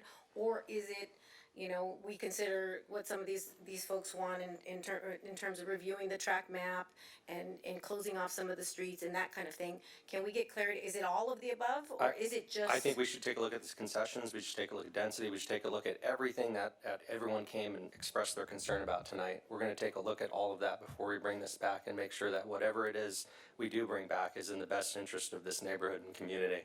Right, I just wanted clarity that that's the directive. I'm not gonna come back and only do half a loaf and have these people get me. We'll cover it all. We as council, we personally appreciate everyone coming out and staying late to voice your concerns, and you are being heard. And, sorry, and I apologize. Many of you emailed me, and I didn't have time to email everybody back, but I tried to email back, and I'll get to the other emails. But to the comment that our planning commissioners are doing what we say, in a lot of your emails, you asked me to come to that planning commission meeting, and I find that inappropriate. I would never go to a commission or committee meeting and try to influence a decision one way or another. What I try to do is appoint people that I believe reflect my values. That being said, it was my planning commissioner that voted no on this project. And I can personally speak to Councilmember Olson. He's been very concerned about this neighborhood and this item. He has been very concerned about it. So you have good district representation here. You have a good council here that cares. So yeah, we're gonna take a look at this and bring it back. I think there was a motion. We need a vote, and I think there was a second. We had a motion. We had a second to continue. Let's go ahead and vote. Start voting. Yeah. Motion passes. All right, thank you very much. So that takes us to item number 9, new business. I was gonna ask the council if we wanna take a brief restroom break or break to let everyone clear the chamber and before we move on to new business. All right, thank you for coming.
been dealt with. Big motion by Richard.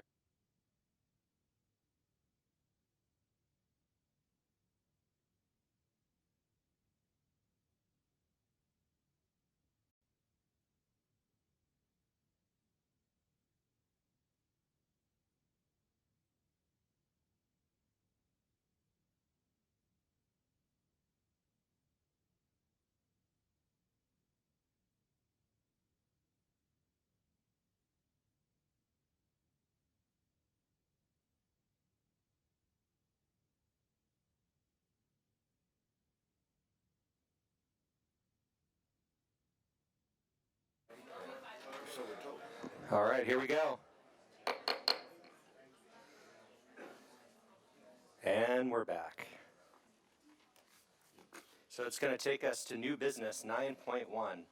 We're going to adopt the resolution, the City Council approving a 5-year public art work plan for projects in the city of Palmdale.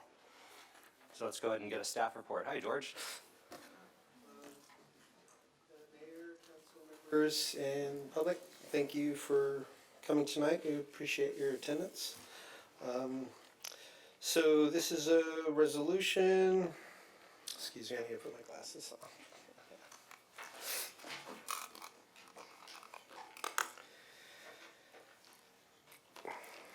It's a resolution approving the 5-year public art work plan in accordance with Chapter 15.01 of the Palmdale Municipal Code. If Chair Lisa Sarno could join me for this presentation. And this is our chair. She's going to introduce the presentation. Good evening, Mayor, esteemed council members. Thank you for having us here tonight. We're here tonight basically to present an updated 5-year plan for the public art program here in the city of Palmdale. The last 3 years, the commission and our city team is here, have been working diligently to lay the foundation and the pillars, if you will, for a sustainable and successful Palmdale City public art program. And what you will see tonight is a lot of work that has been done. And I want to say that we had a lot of our commissioners. I think we still have one here. Commissioner Jones, are you here? We had 4 commissioners here earlier tonight, but they unfortunately had to leave. And as you saw, we had a lot of supporters and also youth artists that were here tonight to speak on behalf of our program and the fact that we're collaborating with our community artists and muralists. The one thing that I do want to say is that the last time we were here, you had a lot of comments. We heard you. The commission took that information back.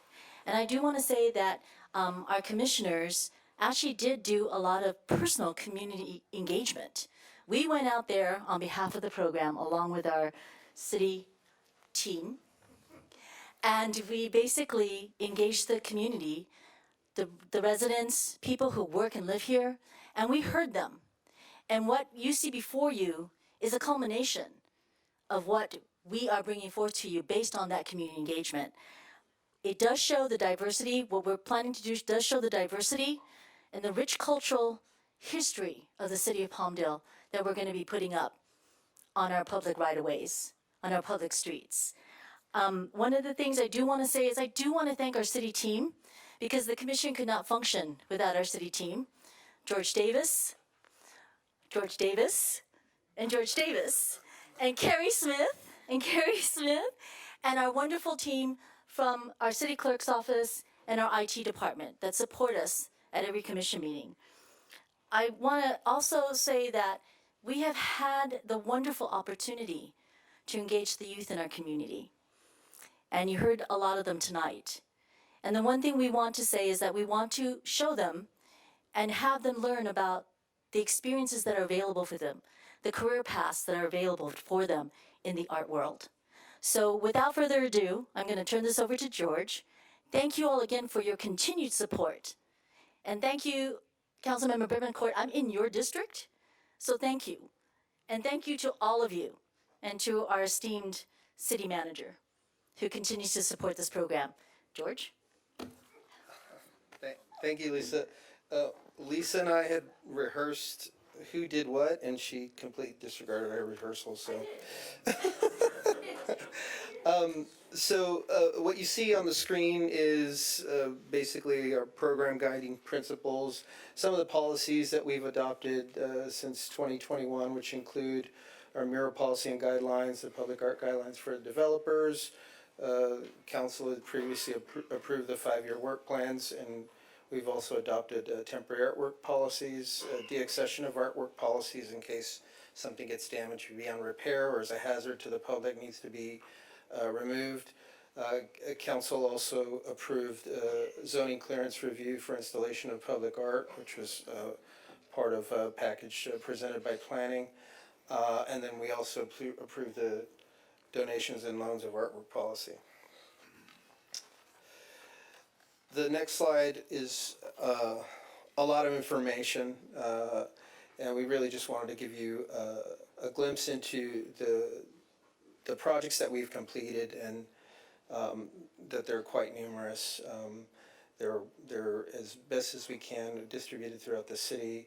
We've got Walk on Words poetry contest every year. We painted a mural at the Corson Pool.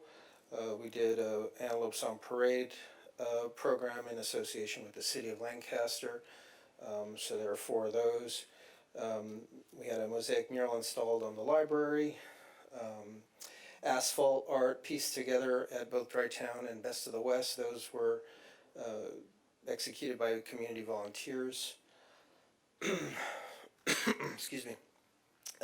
We collaborate with a paint recycling event a few times. Have painted murals at the maintenance yard. We installed a kinetic sculpture at Rancho Vista Park. In 2022, we also collaborated with the city of Lancaster and Antelope Valley Walls. We installed 4 murals within a week's time in September of 2022. Kaleidoscope, we're also bringing in temporary public art installations so the public can, get more experience with art in that festival. We installed the Revolution sculpture at the Palmdale Auto Mall. And then we recently installed the plein air murals on the city library.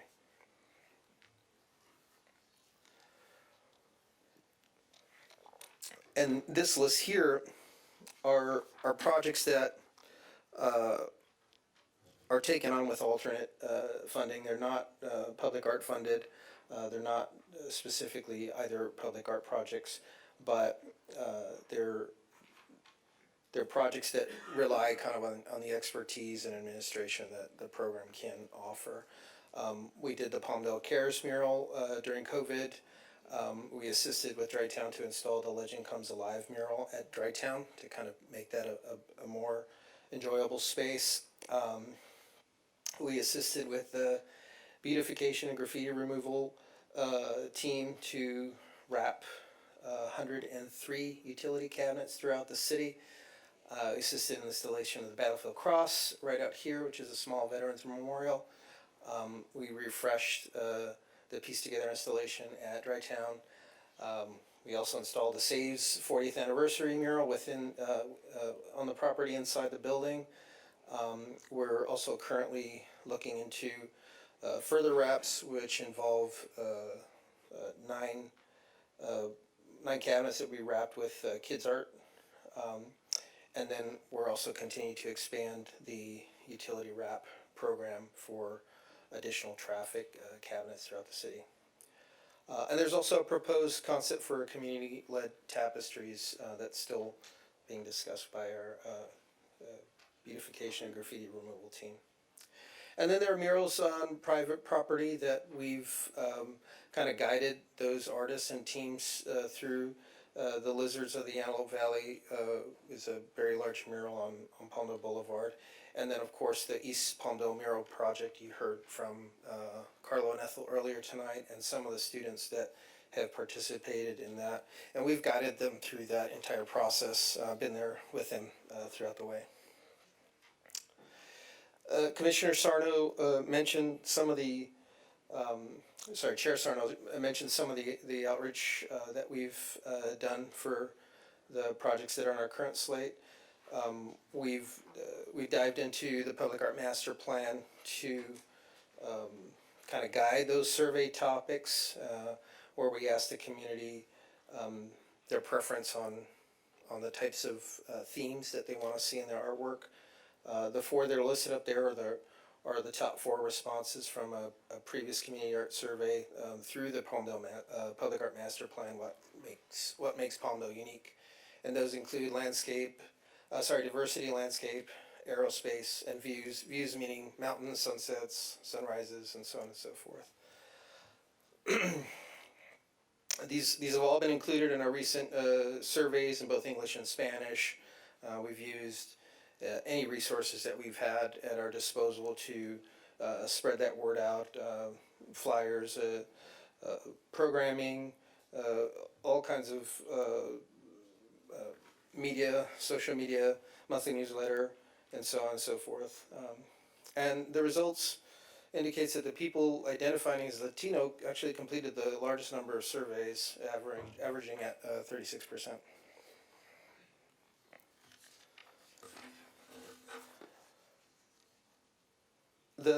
This slide is the projects that are either recently completed or currently underway in the current fiscal year. As I mentioned before, the Palmdale plein air mural was completed on the library. Kaleidoscope, we also had Honeycomb Harmonies, which is an interactive music installation, music and art installation. We had chalk and cellugraph art. Antelopes on Parade, the Small Mural Mentor Program, and the Palmdale Playhouse are all projects that are active right now. We've gone through the initial phase of the artist selection process and are requesting proposals from the selected artists that we'll present to the Public Art Commission on the May 28th meeting. And if approved, those would all be forwarded to you for review in the city manager's office as well. And then we're also smack in the middle of National Poetry Month, so we're doing the Walk on Words contest right now. The theme is diversity, and we haven't experienced the need to tap into the maintenance and repair budget this year, but we still have it if we need it for anything coming up. This slide is projects that that are on our 5-year public art work plan. So this is the budget that we're asking you to approve tonight. Antelope Valley Walls, again, is a collaboration with the city of Palmdale. We install 4 murals in Lancaster, and in Palmdale, and Lancaster installs whatever they install. This year, we've also managed to engage unincorporated areas of the Antelope Valley, and they're led by Chris Mansell, who spoke earlier. He's trying to get another 4 or 5 murals installed outside of Palmdale and Lancaster. So the event is expanding, which is good.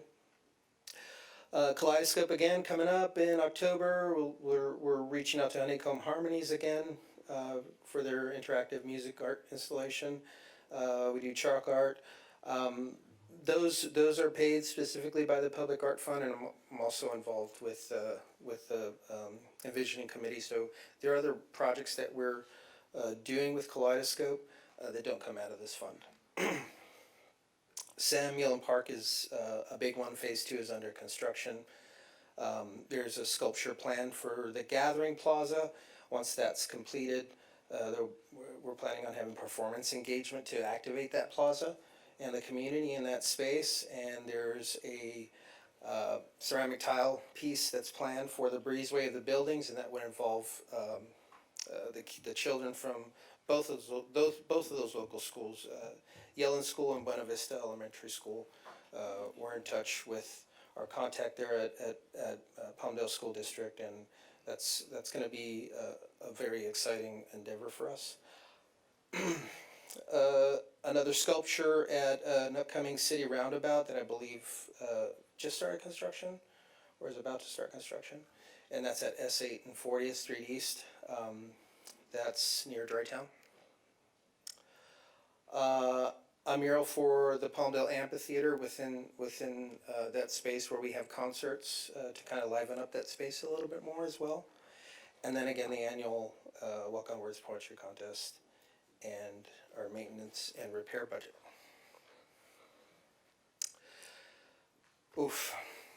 This is a project that is really close to my heart and dear to the commission as well. They notify applicants in April of grant award or rejection, and unfortunately we just received our rejection again. It's sad, but it's a highly competitive grant. This year, the NA reviewed 263 eligible applications that were requesting more than $24 million, and they were able to support 68 projects, which is just under 26%. So it doesn't by any means fund all of them. We felt like we had a really strong application.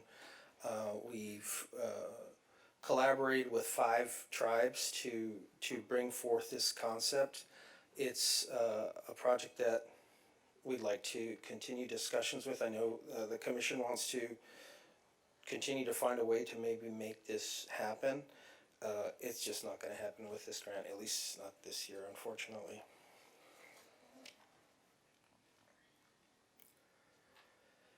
And these are, and after this fiscal year, a lot of the projects that we're sharing with you are more of like place savers, stuff that's been discussed either by staff or by the commission or been feedback that we've received from this council. But they're kind of just place savers in many regards, with the exception of the projects that we address annually. Corson Park mural project, there's 68 grant funds to renovate a large portion of that park, and there's a budget of $41,500 for a mural.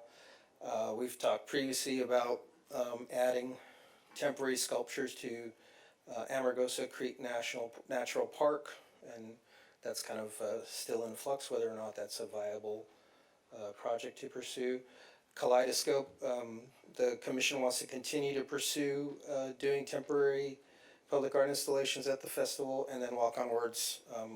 We still have, after we install the diversity poem at Yellen Park, we'll still have 3 or 4 slots available along that pathway, so that can be like a poetry walk.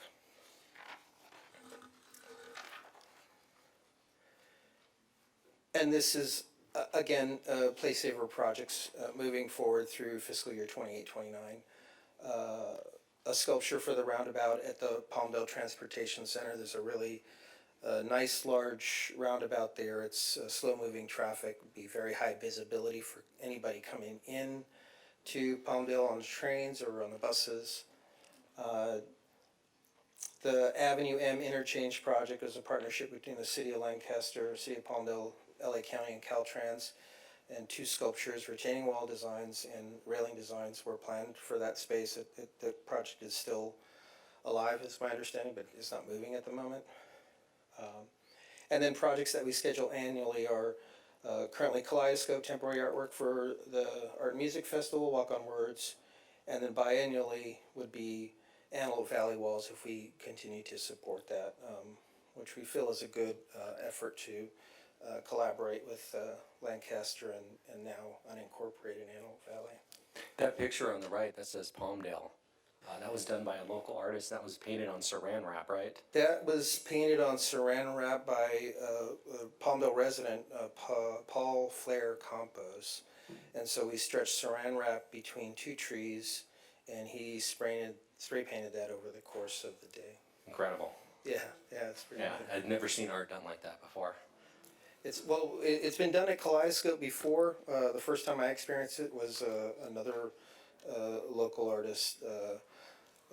Now goes by Juan Daniel Estrada, painted a tiger out there. He's also known as John Zender. I remember the tiger. Yeah. So the tiger was the first one? That's the first time I saw it. I don't know if we've done it prior to that. It was a really cool installation. Yeah, I do remember that. It was very neat. That concludes the presentation. I'm here to answer any questions. Well, thank you so much. I can't even express the gratitude that I personally have for the amount of work that you put in, along with our commissioners. We've got 2 of them here, I believe, we have Lisa and Aisha who have done amazing work. And ladies and gentlemen, these are volunteer positions. These people are here out of the goodness of their heart because they care about our community.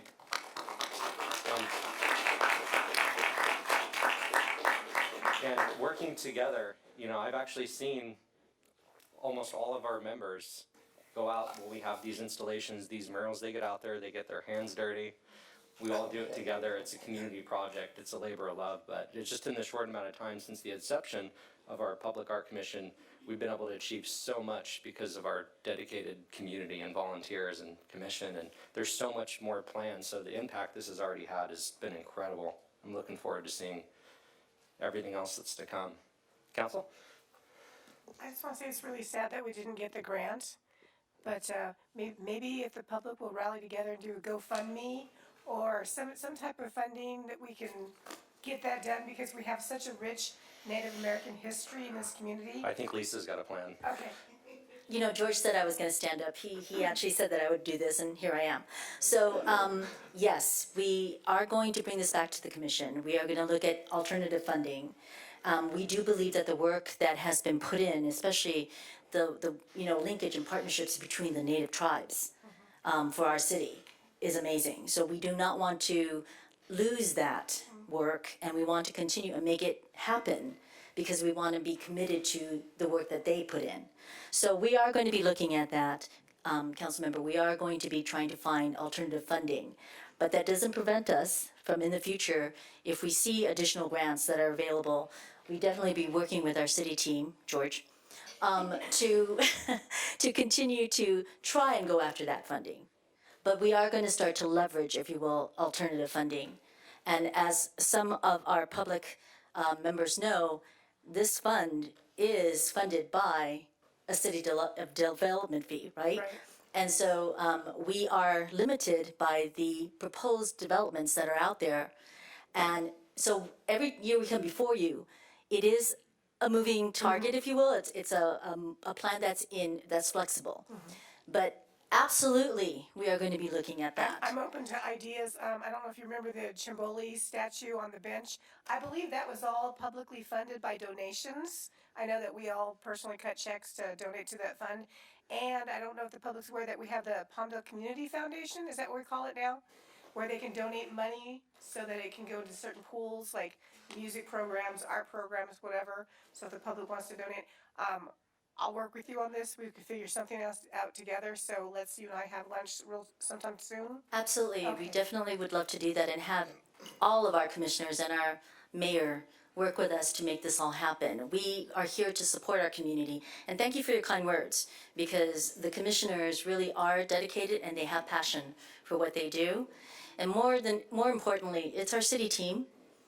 George and everybody, Carrie, our city clerk's office, our IT department, we couldn't do it without them. So thank you for allowing us to work with them.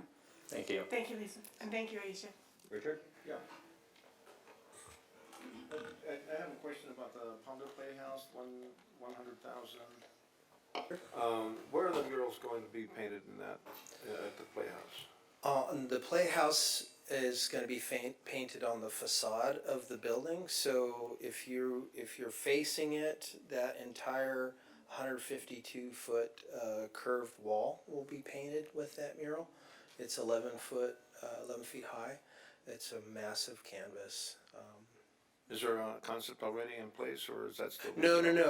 So I mentioned earlier, we just went through the first round of artist selection. We had 64 artists apply for that mural, and we had some really top-notch artists apply for that. The artist that was selected has been requested to put together a proposal that we'll share with the Public Art Commission for their initial approval and recommendation to council, and that'll happen on May 28th. Great. I think that's fabulous. It's be a great addition to the Playhouse. I'm happy that we're doing this, and that it's across the entire city. But I often hear here and in the community that everything goes to the west side. But in fact, in this proposal, the west side gets very little. And except for one big major item, which is the Avenue M interchange. But that's Measure Hour money, that's not development fees money. That's correct, and that project is still currently not moving forward. I think there's, as far as I understand, Lancaster's funding has not cleared, so we're just kind of in a holding pattern at the moment. So I'm just pointing that out. I mean, I'm happy to see things go where they are, but please, commissioners, keep in mind that the west side wants some artwork too. But all of your efforts to beautify the city are welcome, and thank you for your service. Thank you, Mayor. Thank you. Thank you to the commissioners, thank you, George. I'm lucky that in my day job, my office is near yours, so I get to see you often and talk to you about this quite a bit. We're really grateful for what you do and what the commission does. I know Ethel and Carlo were here earlier, and they thanked us for our support, but they make it really easy for us to support them. What they're doing is fantastic. What they're doing with the kids is great. I met them last year at the Poppy Festival. I had a meeting with them. I think I talked to you right after George. Yep. What'd I say? Well, actually, they had a meeting with you, and after they left, we crossed paths in front of the office, and Council Member Olson said, "I really want these to stay in Palmdale. I don't want them to do these murals in Lancaster." It was very blunt, and I did what I could to encourage them to pursue mural projects in Palmdale, and all three of them ended up here. They worked with a teacher that I recommended that gave them some of the students. The classes were held at the Antelope Valley Community Art Gallery, which was our recommendation. We provided them early on the mural policies and guidelines, which they followed to a T. We requested that they do survey and community outreach, which they did. Everybody reported back to the Public Art Commission. They provided us with their designs, which were informed by those surveys.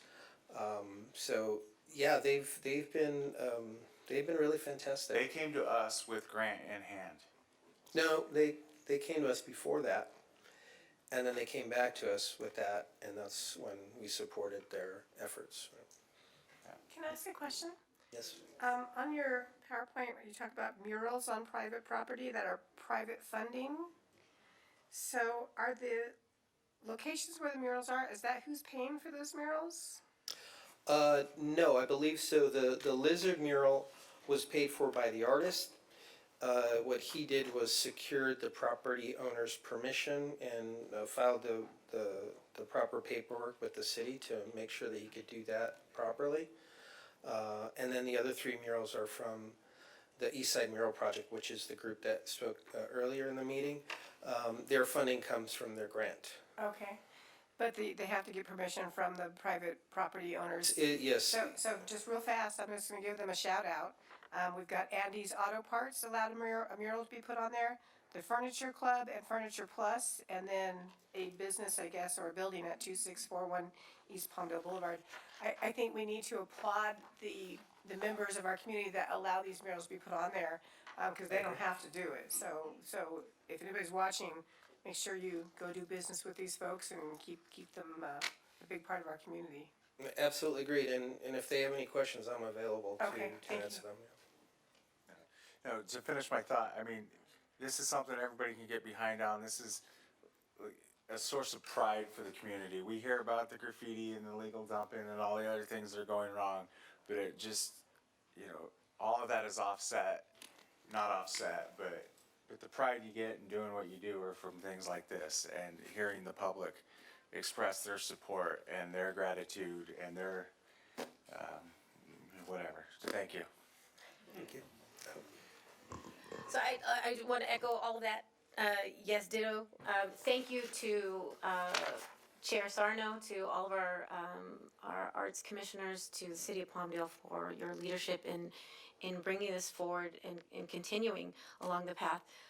With the reduction in funding in education, specifically for the arts, you guys are reaching out to children at all age levels and bringing them back into the creative worlds and giving them a space and outlet to voice their creativity and whatever emotions and thoughts that they'd like to evoke. So thank you for doing that. I mean, we heard from a couple students who really were brought to tears because it was life-changing for them. And so more than just a budget, this is changing lives. This is transforming communities. So for that, you are each to be commended. Thank you also for listening to us. When this came before us, I don't know how, maybe 6 months ago or so, maybe even before that. A year. About a year. We had a lot of thoughts. Everybody, wanted to incorporate certain things into this master plan. And you were effective in implementing and incorporating them all into what's being brought forth today. So thank you for listening. A couple things. McAdams Park, you talked about the Native American project proposal. That one is near and dear to me because I have only one park in my district, and it's McAdams Park. And for 2 years, we've tried to get funding for this project. Unfortunately, we have not.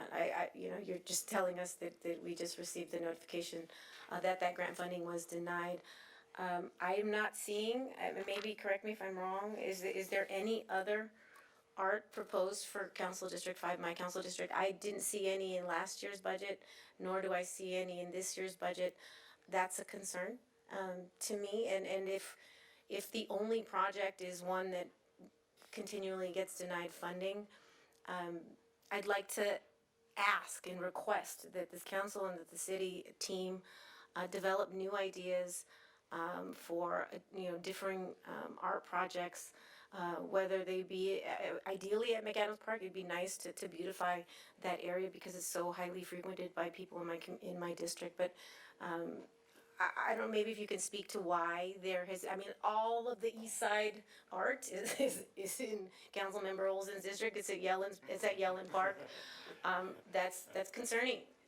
My district is in the heart of the city, and McAdams Park has largely been neglected from my perspective, and so I'd really like there to be some incorporation of art moving forward at McAdams Park. And while the budget is limited by the public fund is limited by development projects, I don't think that there's anything that precludes this city council from adding onto that pot through the budgetary process so that we can supplement and cover all of the areas that have been historically forgotten or at least left out of the equation. So I don't know if you guys have any thoughts on that, but that was glaring to me because this is the community that I represent, and unfortunately, I find that there is a disparity in the allocation of resources more often than not.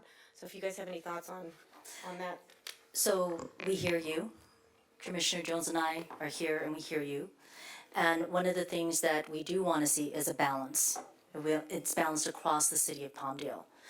Opportunities do come up. We do work with and collaborate with private property owners. And one of the good things that has happened in the last 3 years is we did work with the city team, other departments, to lower the fees, the permit fees for private murals on private property. At one point it was in thousands of dollars, now it's $75 permit. So we heard our community, and the commission asked our city team to go and see if that can be reduced and expedited, and that is what happened. So that will allow and encourage, if you will, private property owners to continue to collaborate with artists for these murals. We hear you, we will go back and look at and try and balance out. But again, do want to manage expectations in the fact that opportunities do come. We do, if you will, look at our budget, and we will look at the next fiscal year and see how we can take and leverage opportunities in all your districts, if possible. Yes, sir. For the record, the library, the amphitheater, the playhouse, 10th Street East,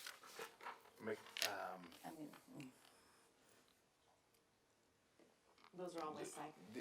these They're not all in my district. So, That wasn't the point. The point is that there are none in mine. Yeah. And that's a concern because it's not just this fiscal year, it's last fiscal year. And I've only been serving since last November. I have no knowledge of what happened before then. I just know the state and the condition of McAdams Park as it exists today. And I know that it needs massive investment. So moving forward, can we make sure we exercise trying to be equitable across Yes. the district, even though I know there's limitations in parks and. Mayor, Yes. I wanna say something. We're going into budget season. And I remember clearly, in the last budget round, people coming in here and saying, why are you wasting money on art? Keep that in mind when this comes up again, because it's going to be brought up. Why are you wasting taxpayers' money? We pay taxes, we pay more taxes than anybody. Why are you wasting the money on art? So the money actually comes from development fees or things like Measure R. And as we go into this, art is extremely important to this council, I believe to everyone on this council, because it provides a more beautiful place to live. I think it enlivens the soul to see things, such as the lizards over there. and it's an investment in the youth in our communities. I absolutely believe that, but when I hear that, and I didn't respond last year, because people come in here and they make these misrepresentations about where money comes from and how money is spent.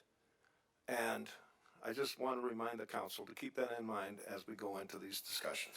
And just a final note, council members, go ahead. No, I just, before Mr. Lloyd jumped in, I didn't get a response to both my concerns and Mayor Bishop's direct question as to equity in the distribution of funds that are available and projects historically and moving forward. So, just reaffirming what was already previously said, and George will speak to this also, is that we will look at, if you will, as we move forward, in that balance, if you will, across art, public art, across the districts. I do want to say, though, that part of what we are also looking at is having Palmdale be an artist destination, tourist destination, and how can we create, if you will, that visibility outside of City Palmdale and have people come in that will help our economy, help our businesses, if you will. So it's a complete circle. Not only are we investing in our community, investing in our businesses, investing in our youth, but it's also investment in our pride in our community. And that's the most important thing. And we are looking forward into the future and trying to make Palmdale a tourist artist destination. Thank you for that. I can see with the plan that you guys are doing everything you can to make it inclusive for all, whether it's public or private property or whoever wants to participate in the public art program that we have. With all of that said, Wait, he still hasn't responded. I'm not, And then I have a I'd like to follow-up approve comment. the item. I mean, we should have done this to begin with. I've been asking that we begin with a motion and a second, and then we can have all this dialogue. So I'd like to move this item. Okay, so we have a motion and then we have a second, so let's hear from George and then we'll have a final discussion. I'd like to answer her question. We do look at initially city-owned properties that we can install public art on. In District 5, as you know, I believe McAdams Park is the only city-owned property. Which is why we felt strongly about this Native American project. We worked for the past 2.5 years to develop this concept, which involved each tribe contributing a visual language to these installations. So in essence, it'd be creating a new language between the tribes. And something that hasn't been done before, so we feel really strongly about it. And I apologize. We put all our eggs in that basket, and we did a lot of work to get to the point where it's at. And that would have absolutely created a focal point at what's already a really charming park. It's a really beautiful little park. It's an older park. I've looked at that park from just about every angle. There's no sexy location there to paint a mural or anything. The old pool building is not clean. Not clean in terms of it's dirty, but clean in the sense that it's a nice clean wall without protruding things. There's a trash enclosure there that again is just not, it's not the right option. I know there's a CIP project at that park for I believe the Little League fields. So it's definitely absolutely on our radar. I think, as Lisa mentioned, we're going to explore how to potentially continue this Native American project. But now that we're pretty sure that the NEA is not going to fund it, then we can also start to look at other options. I think at that park, what makes sense is some kind of sculptural piece to begin with. Because again, there's not really any existing walls there that would make for a nice mural. So I do apologize for that, but we are looking to options for that park. Well, thank you, and I appreciate that. And I'm excited that in the next fiscal year's budget, that there will be some incorporation of Council District 5. But we still got 2 months left before the budget for this upcoming fiscal year comes before this council. So I would encourage, if there's any way that you can sort of explore and identify even a smaller project, somewhere in Council District 5, ideally at McAdams Park, but if not, somewhere, that we can build into our upcoming budget. I just don't wanna have to keep waiting. We didn't have anything in Council District 5 in last fiscal year, based on the proposal that's before us tonight. We will not have anything in this fiscal year's proposed budget.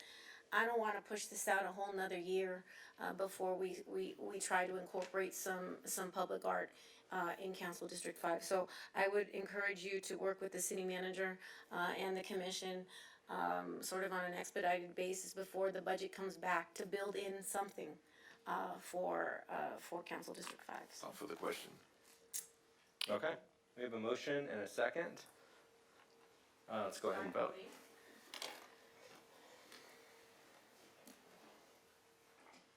Motion passes. Thank you, George. Thank you very much, George. Thank you We for all your know time. how hard you're working, and we appreciate the commission, the staff, everyone that's putting their all into this. Great job. All right, that takes us down to 9.2. Staff report. Good evening, Mayor and Council. Before you tonight is the third amendment for the Waste Management Agreement to effectuate our hauler services for the city of Palmdale.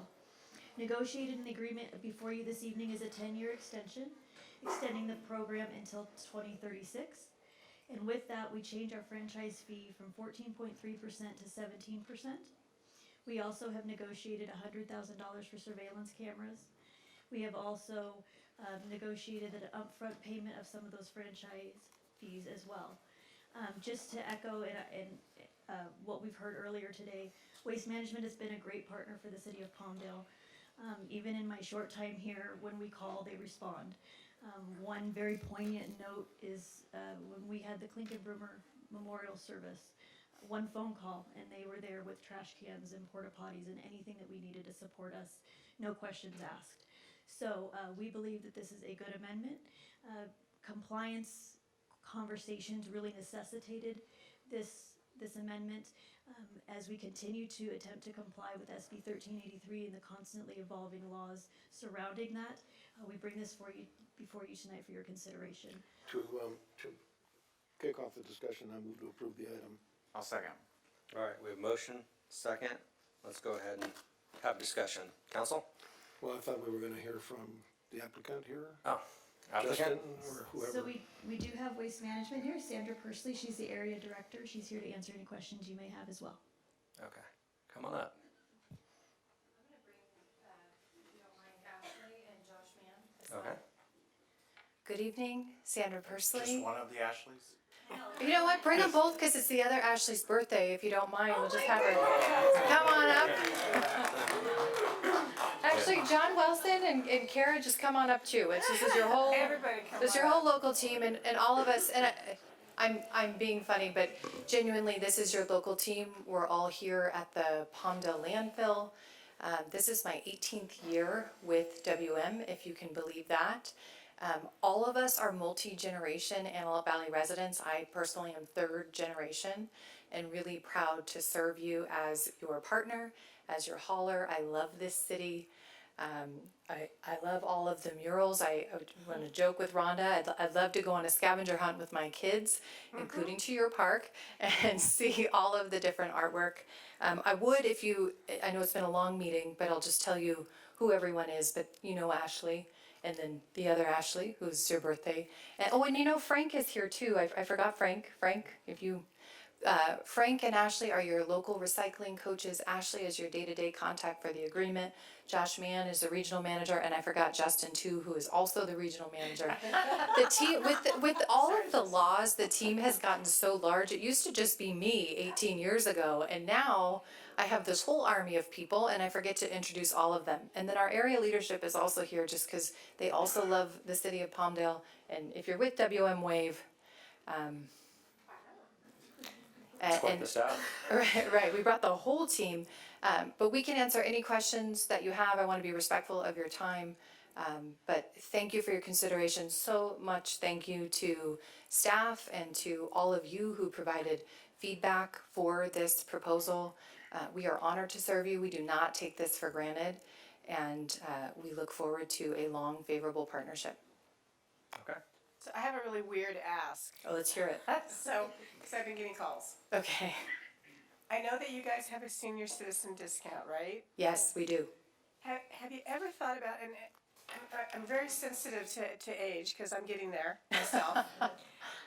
There's a difference in the abilities of someone in their 60s as opposed to somebody in their 80s. As you get older, medication gets more expensive, you have different needs, you might need home health care, whatever, so your finances don't go as far.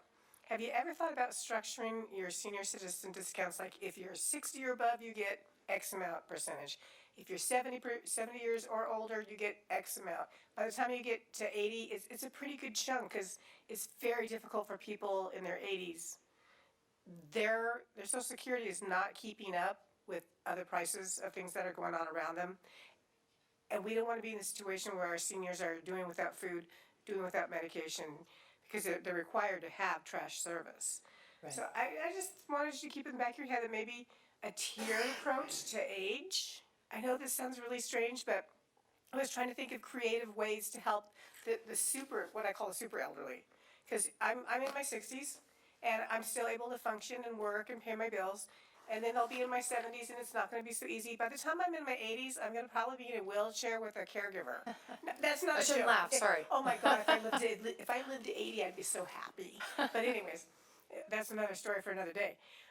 But as they get more elderly, they have more needs and they have less money. And I just wanted to throw that out there and see what you guys thought about that. You don't have to answer me today. I just want to have you keep that in the back of your mind as a way to help our super elderly. I love that you're calling them super elderly, and I can tell you in Southern California that concept does not exist today, but I think it's a great concept and really forward thinking, and I wrote it down. So what I'm hearing is a tiered senior discount. It's absolutely something we could look into. Thank you so much. I appreciate it. We also have carry-out service. Yes, I know. I used to do that for my mom, and I appreciated it because it was very difficult for her to get the cans to the curb, and you guys were always great about helping her get it out there. So thank you. You're welcome. Thank you. In these discussions that we've had, and thank you very much for having, a lengthy and substantive, meaningful discussion to get to this point. It's always difficult to tell our residents that they're going to get an increase. And here we're talking $5.14 a month, right? So in these difficult economic times, with inflation really affecting everything, and I'm sure it's affected your business. One of the rationale that I heard in discussions, it came from Justin, talking about technological advances that Waste Management is offering the ratepayers. And maybe Justin could come up for just a minute and talk a little bit about some of the things that are coming about with the advancement of technology in this field. Honor Mayor, Council, staff, thanks for having me. Justin Honsinger, Regional Manager. One thing that we were talking in some discussions that came up recently of our technology and our forward thinking and our advancements in our facilities, where we're putting robotics in and we're putting AI, and not taking away that person on the line, but advancing that technology. And that really comes to a benefit to your diversion within your city, to be able to clean up that recycling and get those diversion numbers up. So to answer your question, that was what I was talking about earlier, is the advancements. WM's not just your waste hauler that's picking up your waste. We're an environmental company, and from RNG facilities to MRFs to composting, we always are forward thinking to see how we can improve those measures. And to piggyback on that, we'd love to have you guys come out to our facility. I know me and Laura have talked about that, but so you guys could see firsthand how they work and how advanced they're getting. It's really amazing to see. So I would love to invite you all to come out with us out there so we can show you everything. I live in a neighborhood that's right over the hill from the landfill.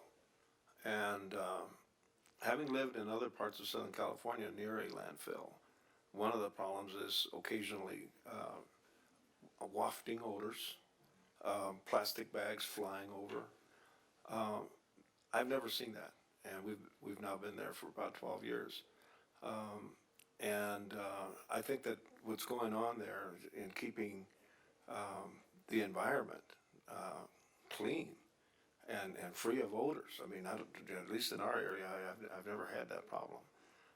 Is something to be commended, and because it's not difficult what you people do in terms of removing all this garbage and trash and everything else that goes in there. It's incredible. Anyway, thank you. I hope we prove this. Can I say a few things?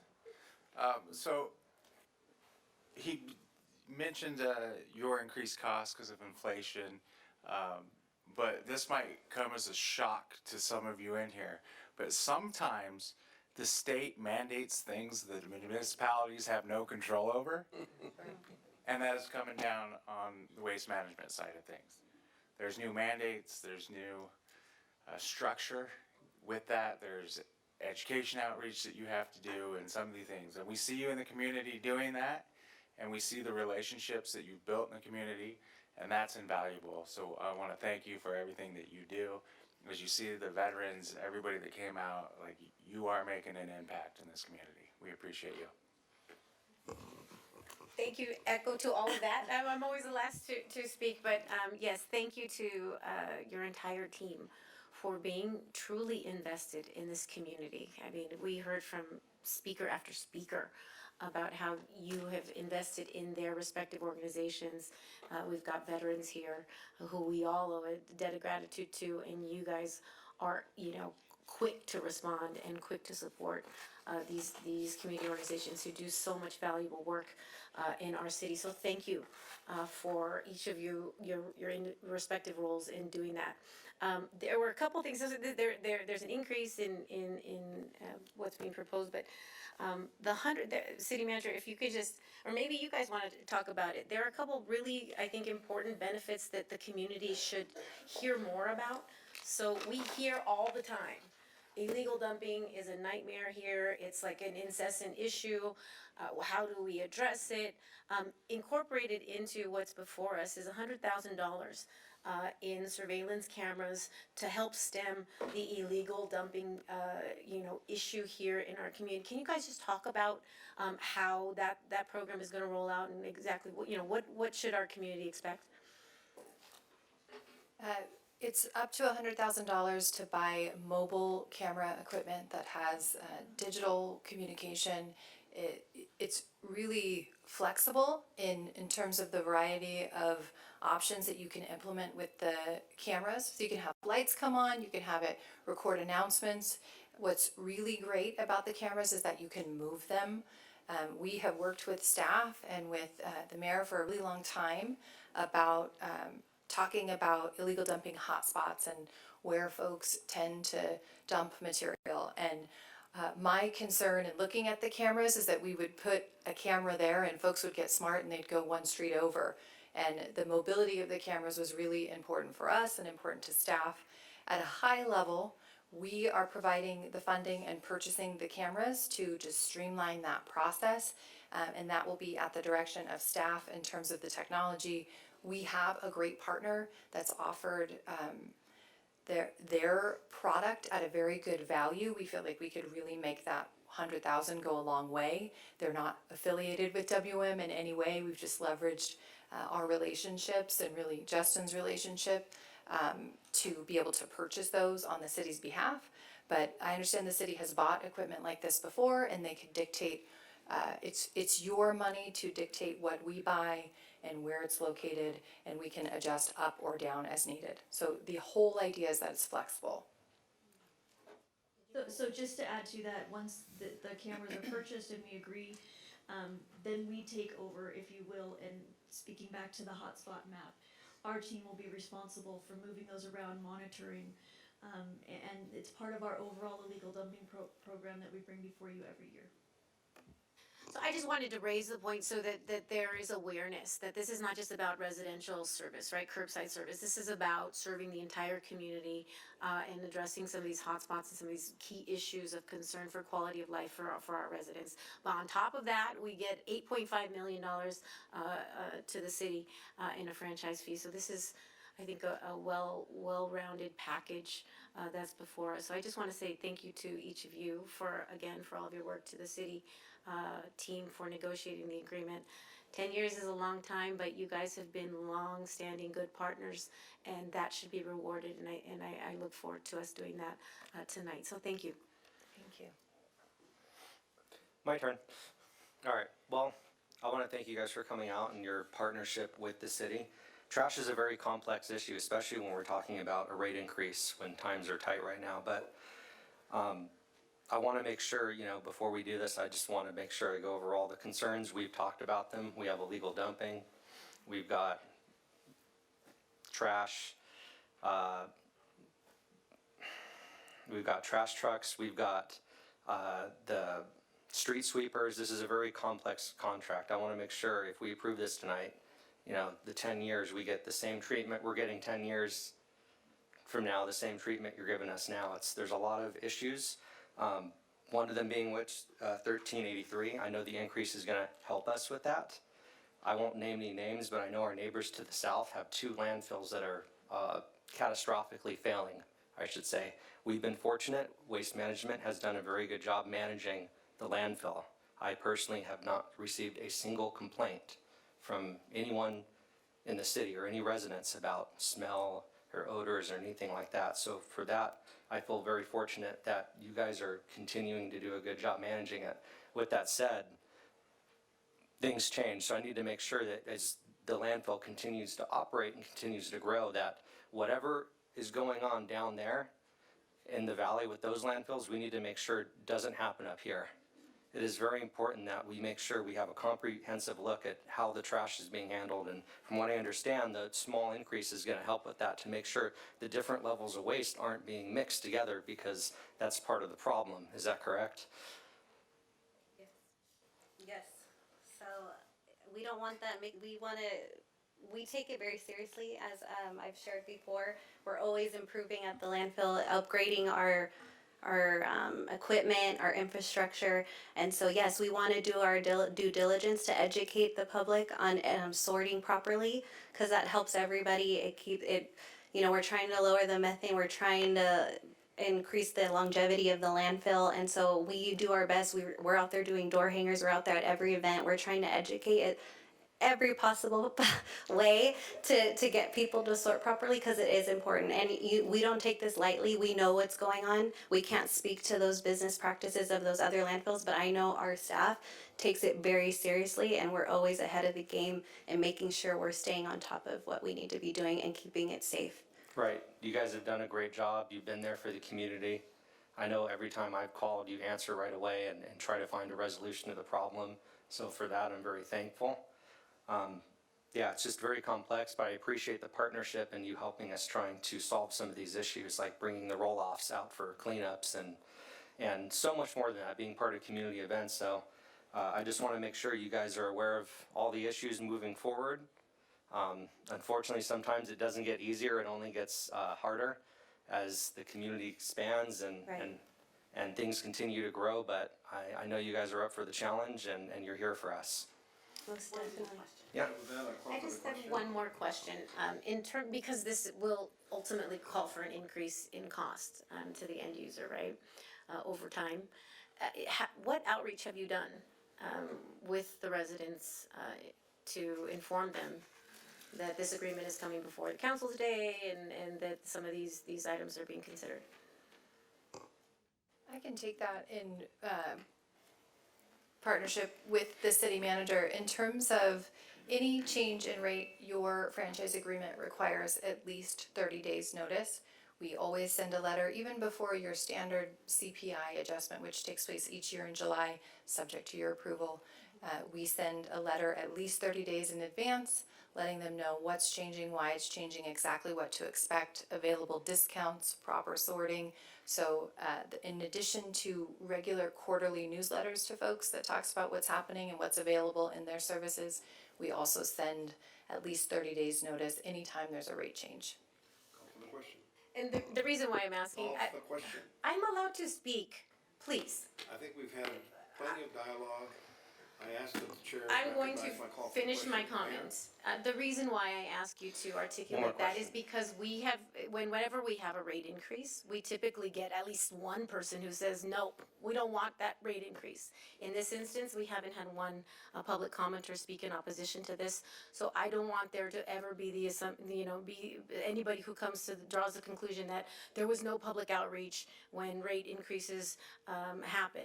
So I just wanted you to state for the record that there will be, as always has been, a public notification period if and when these rate increases occur. I That's can all. assure you the public was aware because I got the calls.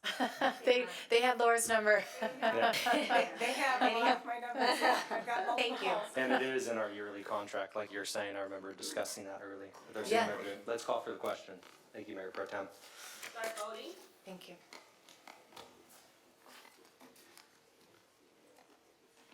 Motion passes. Thank you all. All right, thank you. All right, item 9.3, staff report. Thank you, Mayor and Council. This item is a staff follow-up on the response from the April 3rd City Council direction regarding interpretation services. And tonight, we're recommending that you adopt the use of city staff as interpreters while further investigation into software services is being carried out. Okay. During our briefing, you said that you reached out to a certain amount of city staff, and we're looking at who's interested in performing those services, and we can Yes. provide them a stipend or pay for their time being while they're translating or at the council meeting. Is that correct? We have reached out to city staff, and there are several that have stated they are delighted to serve the public. Okay. Is this an action item tonight? It looks like we can take action on it tonight. There's a little bit more information I wanted to gather as far as incorporating technology and how we could use an efficient platform to make it inclusive for everyone. So no matter what language you may speak or read, you can have a tablet with headphones and it can translate it as you're watching the meeting. It would be a blend of all options that would kind of work for everyone. But in the meantime, for immediate services, what you're saying is that we could use staff. Yes. And Information Technology Division is currently looking at AI solutions to make sure that they're secure and compatible with the current software that we're using. Okay. Would we be able to provide staff with a stipend or pay while they're here? I would have to defer to the We city would need to manager. bring that back to you in a different form. Okay. In the salary schedule, which we're prepared to do. We're looking at that right now. Currently, we have the wonderful Nardi Lopez, who's offering her time to be, while we work through this process, and evaluate all the options that we have. So as part of the budget process, we would make a recommendation there. And we also have the class and comp coming before you as part of the budget process, and so we would roll that stipend into that in the Okay. next 60 days. So it helps create local jobs, and I was hoping to get a little bit more information as far as technology and how we can incorporate it, but I understand that's gonna take a little bit more time? Yes. Okay. So in the meantime, what we're gonna have is, have We have staff do in-person the support from information. staff. Yeah. And, you know, on the AI, one of the issues that comes up with that, you know, I'm called upon to do Spanish radio from time to time. And sometimes the translation that, I believe they're either using Google Translate or another technology. And there's always gonna be a word that stumps the technology. And, for example, Playhouse. I don't remember how it translated, but it's some goofy interpretation. That didn't make any sense. And so I'm wondering, if we're using AI live, and we come up with a word that stumps the technology, we may get a misrepresentation. It's probably a minor thing, but nevertheless, that's a concern. I've seen Ms. Lopez translate. She's almost simultaneous, almost to the quality of a court translator, and I've had lots of experience with court translators. And the staff is going to serve well while we figure out a long-term function. We have 45 staff currently that are certified through our internal service program to translate for us both reading and writing, as well as oral. So we have gone through and we have polled them, and there are several that are willing to assist in this process while we vet everything, all of our other options. So we'll have a better idea, or at least a plan for what we're gonna do heading into the budget in the next couple months. Okay. Council? Yeah, thank you. Originally, this was my proposal, so I have a couple thoughts, and I appreciate the additional commentary and suggestions as to incorporate AI and various technological resources in providing translation services to our community. For those of you who weren't here at our last council meeting, the reason why I recommended that we move forward with permanent translation services is that our population is 170,000 residents. 52.3% of our residents speak English as a second language at home. They should be afforded, that's over 80,000 of our residents who I believe should be afforded equal access to be able to participate in our local governance. So a couple of concerns based on our conversation during our last council meeting. I understood that this entire council was supportive of moving forward with implementing permanent translation services, and that in the interim that we were going to utilize a translator here during the meetings. And while I will reiterate my concern about utilizing Ms. Lopez.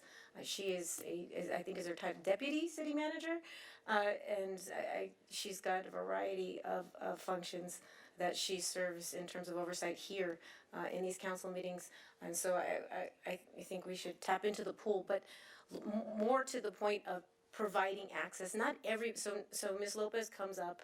And when there is a speaker who wants to offer comment, and she provides translation for that speaker while they're offering comment, but she's not providing simultaneous translation for the course of the entire meeting. So people who are here, who may just want to sit and listen, and thinking about whether or not they want to offer comment, thinking about whether or not they want to engage on a particular issue or respond to community concerns. We don't have any ability or any current process in place to allow for them to listen in, to decipher whether or not they want to engage. Last council meeting, we talked about having that availability, moving while we figure out if what technology we want to use, specifically because we are moving into the budgetary process. The budget's going to come back within the next few weeks, next couple council meetings, and having the opportunity to just listen into the budgetary conversations, I think, is really a critical part of participation. It's not simply if you want to offer comment and have your 2 or 3 minutes translated. It's the ability to digest and to listen in to the substance of the council meetings. So while I can appreciate the plan, or at least the proposed plan for the next couple meetings to utilize the city pool that already gets reimbursed for their ability to speak a second language, I really would encourage this council to implement on at least a temporary basis. Either we retain an outside translator, which I understood we did, and I was informed that she was retained for this meeting, and then was canceled. So I don't know exactly what happened in the process, but for at least the next couple meetings until we figure out what process, what technology we're going to utilize, we've got to do something in the interim, and it's not simply just to translate for those who want to offer comment, because that's not everybody. Okay, to speak to that, I think, as far as listening in, that's where the technology would come into play. And I was hoping that we'd have answers a little bit sooner, but since it's kind of a complex solution going to the budget, we're gonna have the tablets where anybody that wants to listen in with any language can put a pair of headphones on, then they'll have the tablet, they can actually read what's being said. There might be a little bit of a lag, but technology is getting better and improving, especially with AI. But it would almost be kind of like the DMV. You go to the DMV and then they have accessibility for everyone. They've got something on the wall for every language. So that would be the idea, what we have, the technology, so you can grab a tablet and you can watch and read in any language how it's going. So it's gonna have to be I would imagine it's gonna have to be a blend of multiple things. I don't think the staff is ready for all of it yet, because we're throwing a lot on them. They're trying to figure out how to do it.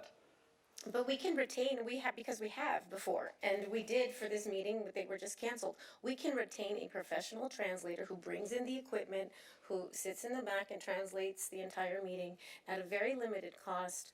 In the interim, while we figure out whichever technology, because my guess is we're gonna have to go out to bid on technology and incorporate it into our budget, and that's gonna take some time. In the interim, I think we can do more. how many requests we got? We respond to the request, right, when we have because we've had them here in the past before. If they ask, they're here, right? So Yes. how many requests have we had? So we had 12 in the past year, primarily asked for by council. Okay, Only after 2 from the actual public. so 2 requests from the public. Okay, so but let's clarify. So what was the previous policy? The previous policy was that you have to provide the notice 72 hours in advance. Our agendas are posted on Thursday nights. Staff is not working where our city offices are closed on Fridays. 72 hours would require them to submit their notice on Sunday evenings. I mean, there is a gap in the policy. I understand that this meeting, the policy has been adjusted to allow for 48 hours notice. And while I can appreciate that as well, not everybody knows if they can come here on a Wednesday afternoon, on Monday morning. And not everybody, it takes the time to sit and email. I mean, people have jobs, several jobs, managing families, kids, recreational activities and whatnot. Not always the time to say, you know what, I've got to submit my translation request by Monday morning at 9 a.m. in order for me to be able to participate. And if you don't, oh, well, then I didn't submit my translation request, so then I'm just not going to come. I think that what we should strive for is to encourage participation, not create impediments to it. There is a way that we can implement it. I know we can because we've done it before. We have the funding. It would be essentially a de minimis cost for us to provide translation for the entirety of the meetings for the next couple months until the budget comes before us. We really have 2 months that we're talking about. That's 4 meetings.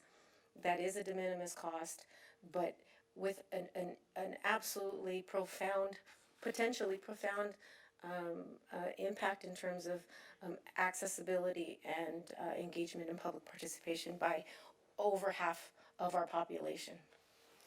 Yeah, I keep hearing that statistic, and I'm of Latino descent myself. I keep hearing that 52% of the population is primarily Spanish speaking. That's just not true. It's in the census. It's 52% of the population is of Hispanic or Latino descent. A percentage of that 52% are Spanish speakers. Many Latinos in the city of Palmdale are American-born citizens, educated in the United States, English speaking. So it's a misnomer to say 52% are Spanish speaking primarily. Point of clarification, it's in the U.S. Census data. Let's be clear, let's get our stats right. The city Latino population is almost, depending on what year you look at, is in the range of 65 and nearing 70% or what some are projecting. Those who speak English as a second language primarily at home is 52.3%. And you can check that data, it's US Census published data, so you I can just try saw to it. challenge me, but our population is not 52% Latino. I just saw It is the over census 65%. report, it's 52.4% And that Hispanic includes descent. children from age 1 to 17 also, that probably wouldn't come to a council meeting anyways. But my request would be this. If we do have a translator come in, I've had multiple complaints about them sitting in the back and you hear this murmuring sound and it's very, very distracting to everybody in the audience. If we have an interpreter, they need to be in the back, translating from the table in the back and not disrupting the gallery. So I don't know what it is that, I don't know if there's a better mask that they can wear, or if we could put them in the back where they're not disrupting the entire audience. That has been an ongoing, every time they're here, I get multiple complaints about it. But that's gonna be resolved in this investigation into software services, because the problem Yeah, but is she's if you're in asking the audio-visual room, there's a delay. Right, but she's asking So so you we have can do to be something in in the the room, interim before right. we get that. Right. If we put anybody in another room, there will be a delay. Correct. Just to be advised. Right. About 20 seconds. Whether they're in that corner or this corner? Yeah, so I think what we're doing here today is approving the ability for staff to carry out the function while we further investigate efficient ways for a more permanent basis. I move to approve the item. Okay, but what we would also be I'll doing second is that. reneging on what this council said it would do last council meeting when it all sang kumbaya about implementing permanent interpretation services moving forward. Yeah, let's call the question, but I think it's important we take the time to make sure that we have a plan that's inclusive of all. So to be clear, for plan the that makes entire sense. budget process, we're not going to be providing translation services? We have the services available. We've got staff, and we're looking at a wide variety of options in the next month or two to bring forward that is inclusive of all languages and technology. City Attorney, for 9.3, it says a discussion. It doesn't say that we're supposed to vote. So what's the rule on that? That's what I had asked the Oh, council. you did, I'm sorry. So, but I thought it was just to approve that in the interim, that we have, Yeah, it's more a consensus, you're noting, they're looking at multiple, I think there's 4 or 5 different AI, Kudo and Wordly and variety. As with all IT stuff, nothing's easy, you gotta check to make sure your security systems and your whatevers. Yeah. So it was understood to move forward. That would be the most efficient way. I think Kudos can do 150 language interpretations concurrently. While that's being noodled out by our tech wizards over there, having the resource of Ms. Lopez and the whatever number of the 45 is the interim measure to be able to respond as you've done historically. I've also put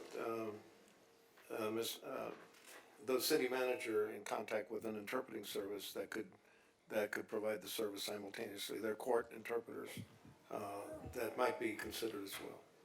Right, they were, I wanna say, we communicated 1,300 a meeting, but that had limitations. There were 3 hours and there were components to it. It Yeah. wasn't as discussed.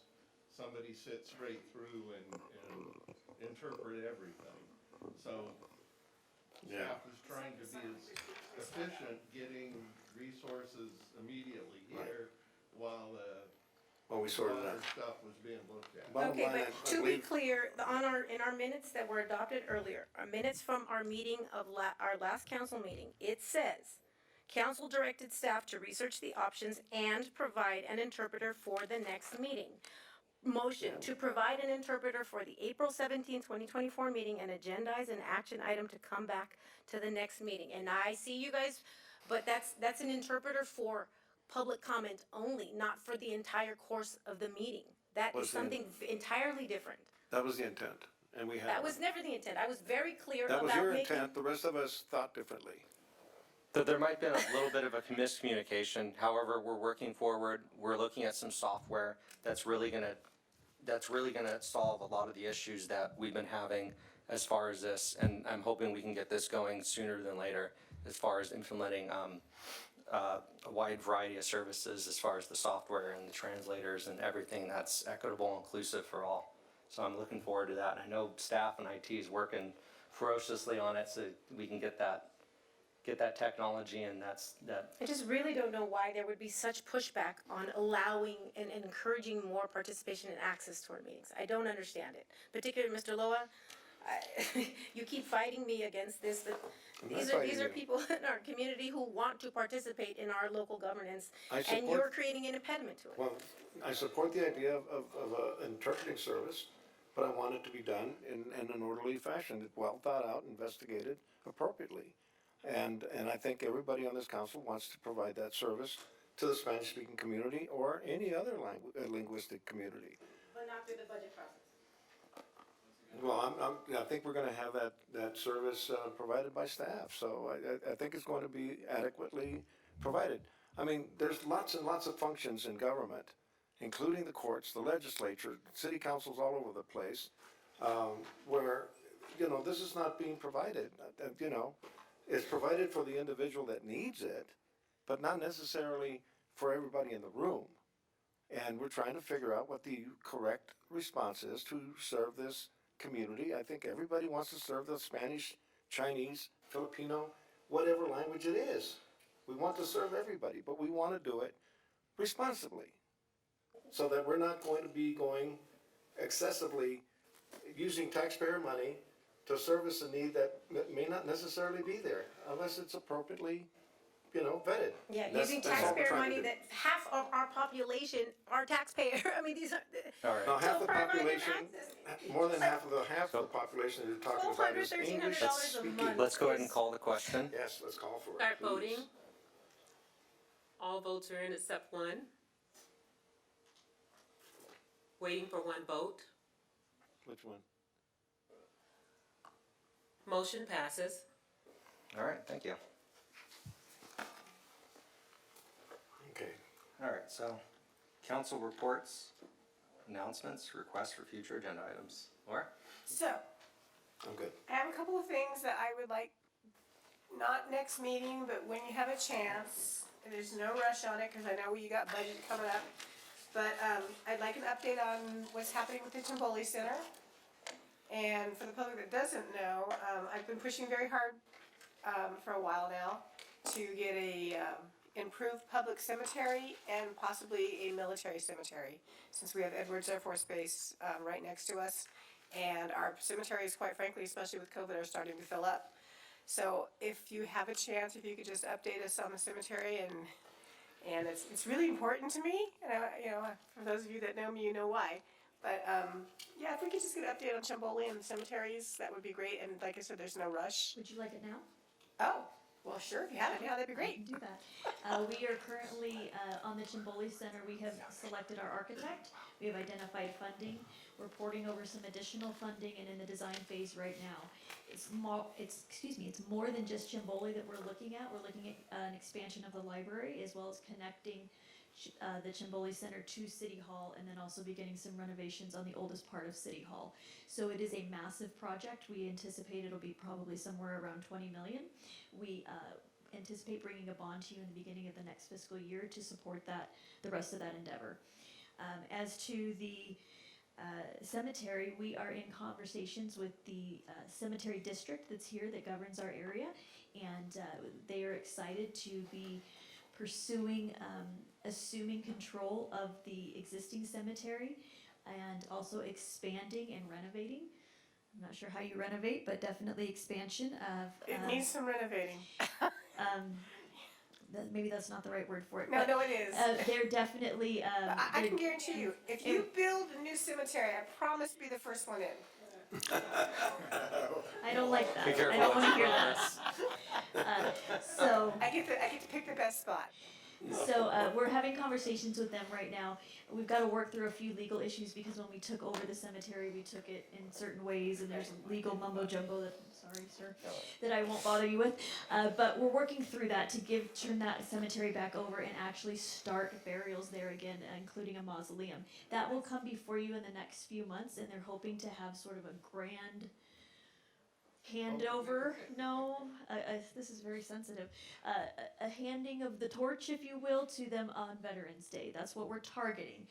No promises, but we hope we can get through all the legal issues there. Okay, and if we can't get a military cemetery, maybe whatever cemetery we renovate, take over, create, can have a military section? So that cemetery currently does have veterans buried there, so we would look to expand that with them, and that's a conversation that we're having. We are also having the conversation for a military cemetery, and we've had those conversations with Congressman Garcia, and those continue. There's very strict requirements for where a military cemetery goes. It has to be a certain distance from all of the others. Right. And we Yeah, might he told be me able that to when I get was up there. It's about a 15-year process to get that actually approved and moving. Yeah. So, but we are working on that. It's just since we have so many local veterans, like my dad's at Riverside Cemetery. And since we have a military base here, it doesn't really make sense for families to have to go visit their loved ones an hour and a half away, no matter which direction you go. And we've got land, we've got space, we have a military base right here, we have a huge veteran community. It just kind of makes sense to me. So thank you for the update, and I'll keep my eyes and ears open. Thank you. Progress on the acquisition of Palmdale Boulevard. I know there's legislative action going on, thanks to Mr. Carrillo. And could just figure out where we're at with that and, you know, what the timeline is. Also, I believe it's 2nd Street East and Palmdale Boulevard. There's a new tri-light system going in there. When will that actually be activated?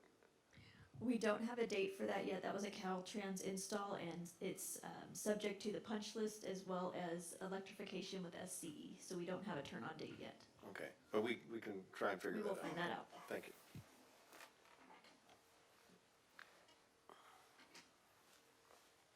I'm good. Yeah, I made an announcement last council meeting that I will be hosting a Council District 5 Town Hall on April 30th at 5 p.m. To 7 p.m. I will commit to staying as long as I possibly can to hear as many residents' concerns as possible. Unfortunately, the city has disallowed me from using council chambers on that date, so I am searching for a new location to host that event. So please, if you're interested in participating, I did get overwhelming response and feedback about that town hall. If you're interested in joining us, joining me, listening, or offering feedback, April 30th, 5 to 7 p.m., just check my Facebook page. I didn't bring flyers because last time I brought flyers, our city attorney removed the flyers from the lobby. I find,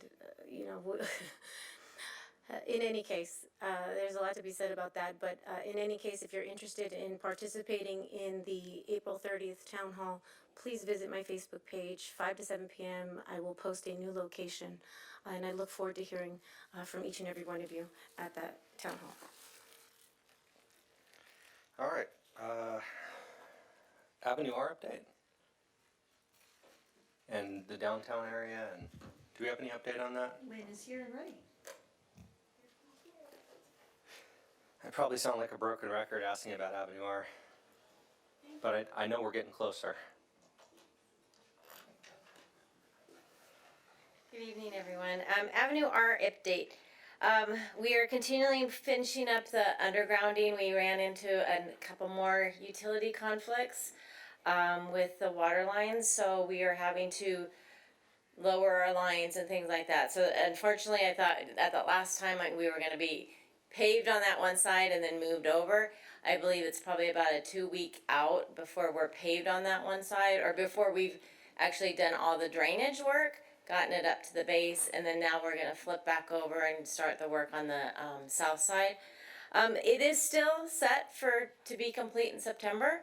So again, once that undergrounding is done, there has been a lot of utility conflicts, and this goes back to not having as good a quality control on the plan and the engineering. So we're going back with the engineering and probably going after them for all a lot of the mistakes that were made.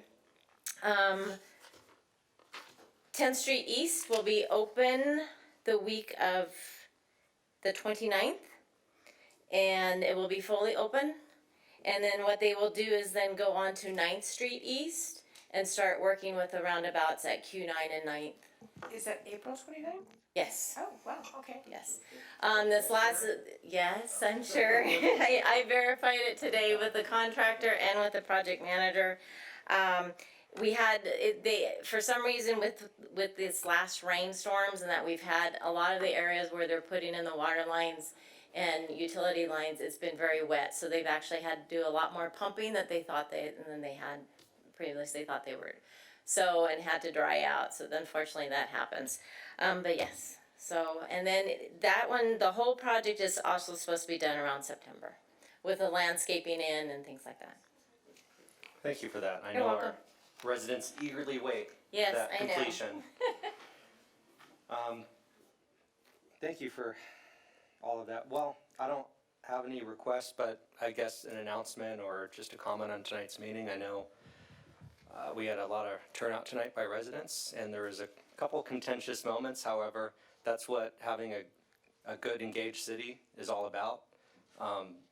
You can't make diamonds without pressure, and throughout some of these uncomfortable situations is how we get the great city that we have. So I appreciate everyone that is here right now, that stayed with us, everyone that came earlier. We had a really good turnout of the community that wasn't afraid to voice their opinions and show why they're here and what they care about, and that's what good government's all about, is showing up and making your voice heard and showing that you want to make a difference in your community. So for that, I'm very thankful for everyone that came and the staff and everyone that's trying to make our city a better place.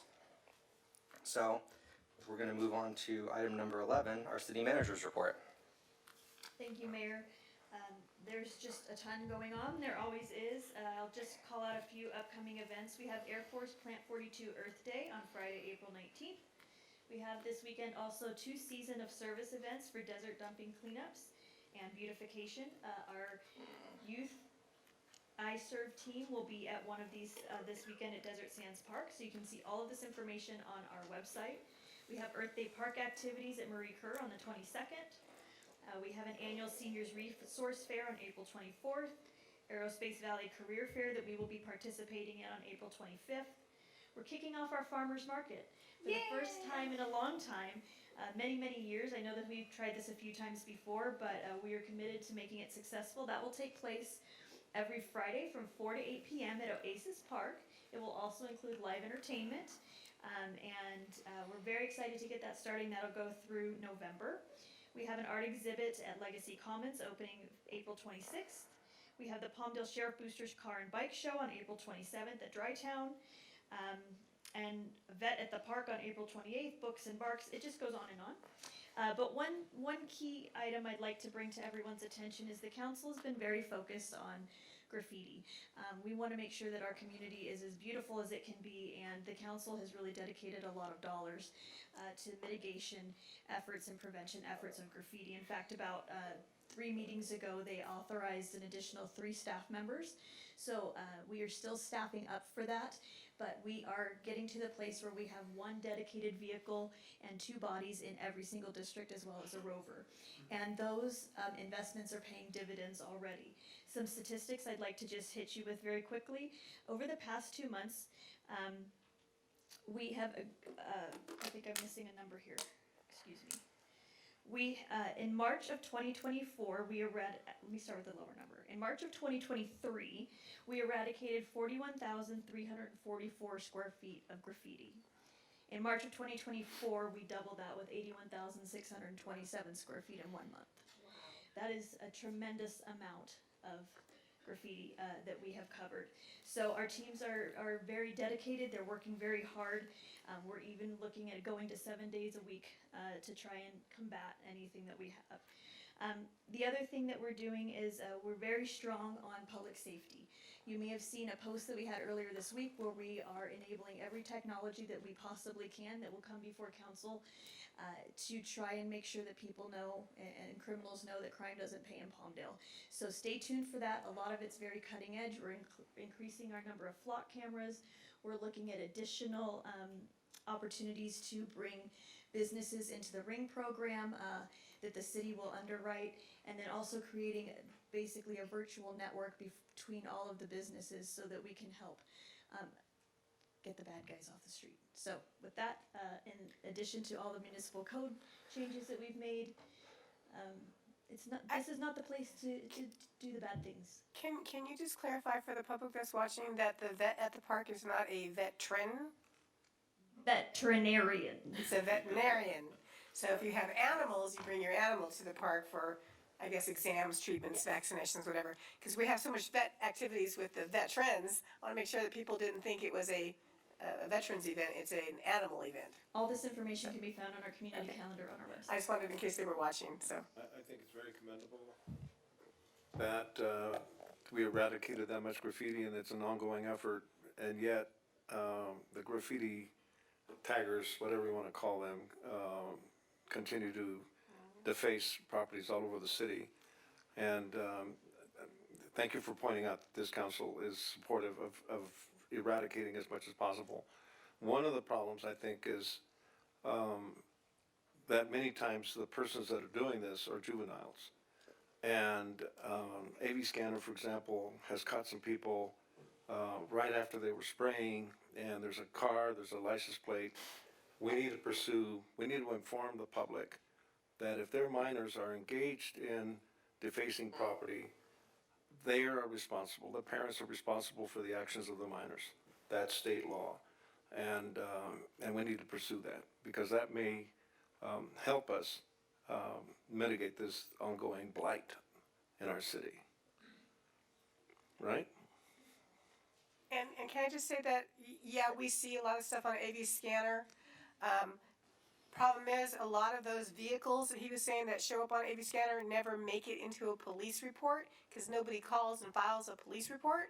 So please, if you see something happen, please call the authorities and file a police report with that information. Yes, law enforcement does look at AV Scanner. Depending on workload, they might generate their own report, but it's hard when the whole victim thing, and it's complicated. So if you see something, say something to law enforcement so they can actually write a hard report so they can work that case. It's sometimes hard to just start doing stuff off of social media without a person reporting it. To answer your question, yes, Mayor Pro Tem. Thank you. Sorry, Richard. All right. Okay, that's good. So that's going to move us to public comment. We have Megan Smith.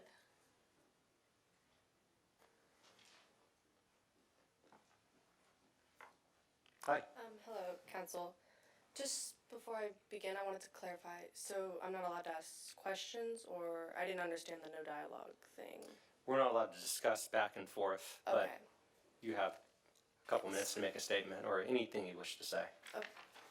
So I'm here doing a school research project for my political science class at ABC, and I just wanted to know, what is your current strategy for dealing with the Palmdale's homeless crisis, and would you say it's working? Laura? What is your teacher's name? Tell me. I worked there 21 years. Professor Dawn, I believe. Who? Professor Dawn. It's not. I don't think that's. That might be her. It's a virtual class. Okay, that's her first name. That's not her last name. I know who it is. I'm sorry. And I've repeatedly told her that we can't engage in dialogue, but that you can come up and you can make a statement. You can talk about something that you want to see changed in the city.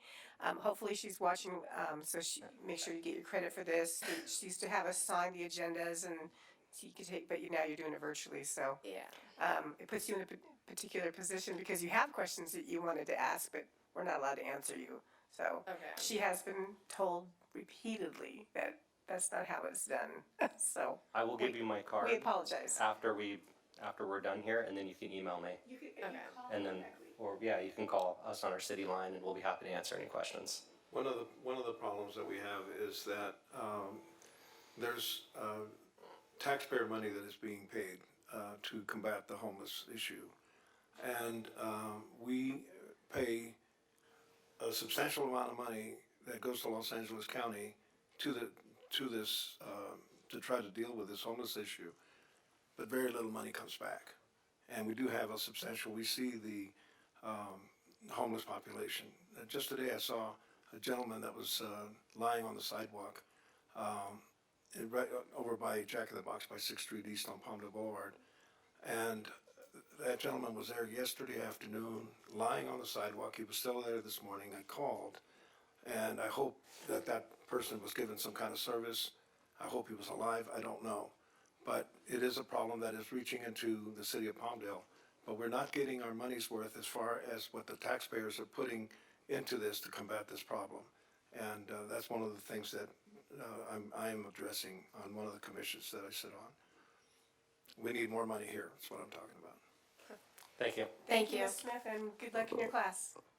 I just want to say, it takes a lot of courage for you to come up here and ask your question, and for your parents, and for you to sit through what, it's been 4-hour long meeting. It's been a marathon meeting. Thank you for sitting through it. Thank you for being a student and interested in local government. I know we're not technically able to specifically respond to your question in public forum, but I'd be happy to stay after this meeting if you'd like. I know you guys probably want to get home, but I can give you my direct information, or I can stay after and answer your questions. So, and you can tell your teacher that Ms. Betancourt, when she taught those classes, would give points based on how many hours you spent at the council meeting. So since you've been here for, oh gosh, hours and hours, you make sure she gives you a fair amount of extra credit. But we have another ABC student here as well. Isabella? There she goes. Oh, are you a student too? Okay, same teacher? Yes. Okay. So, good evening. I also came here with a question, but I'm Isabella Llamas. I am a high school student and I attend AVC College and I'm taking political science. So my question was, what would it take to add more tennis courts to the city of Palmdale? I understand that it's not a matter of urgency, but I believe that it's very important for our youth and our community as a whole. Tennis is growing and it's becoming popular among all ages. Everybody's playing it. I understand that there are lots of parks with courts, but they're almost always full. For example, Ana Verde has over 1,000 residents, and the nearest tennis courts are Marie Kerr. Not only are the courts at Marie Kerr unavailable most of the time, they don't meet the standard of a good playable court. For example, the lighting there is very low and makes it difficult to play after the sun goes down. The courts are also uneven and have cracks in the cement, which can cause injuries, which is very bad.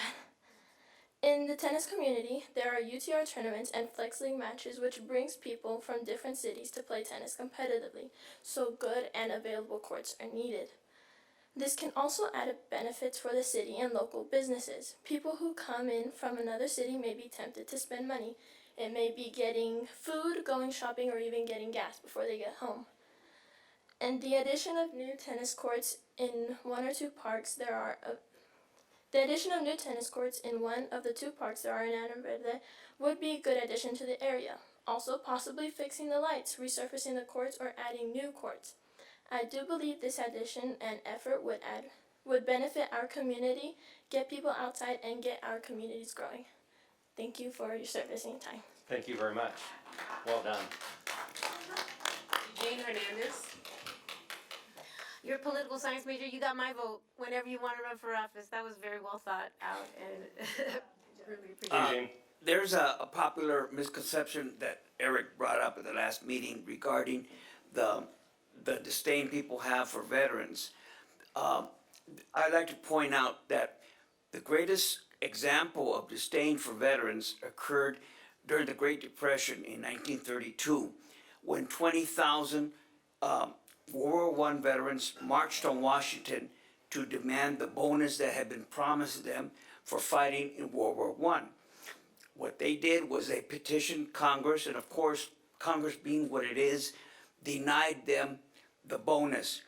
And then they asked it of President Hoover. President Hoover called them communists because there was black and white soldiers there, and they were camped out there, and his response to them was he sent out the army. General Patton, General MacArthur, and General Eisenhower came out with tanks and guns and bayonets and tear gas, and they burned the tents of these 20,000 soldiers, bayoneted 4 of them to death, and they didn't get their bonus. The following year, President Roosevelt was elected. He still didn't give them the bonus. They didn't get the bonus till after World War II started. So that's an example of how America treats its veterans. And it's much worse than what happened during the 60s. I also like to say that I'm very disappointed that the 99-cent store closed here. Hundreds of workers are going to lose their jobs, and that's going to be, they could be possibly homeless. But Carrillo hasn't done anything to help these people who are now on the verge of maybe losing their homes. Thank you. We have Marco Ramos.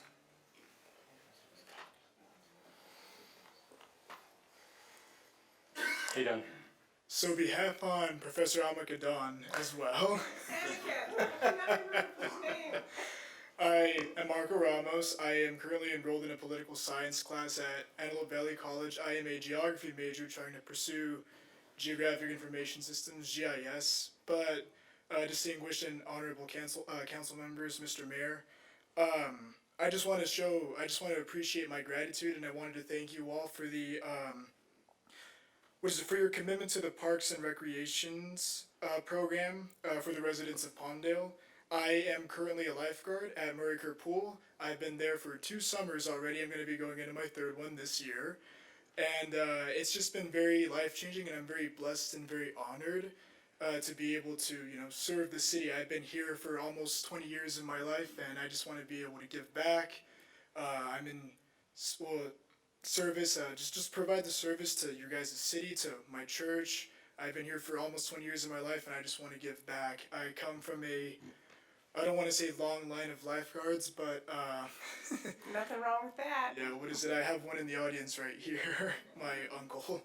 But my question for you, not necessarily a question, but I was just really excited about the Parks and Recreation Master Plan process, and I hope you guys adopt it when it comes before you, because it's just really fun. It's really fun to see all of the young students, whether it be at ABC or high school students, coming and wanting to work for the city.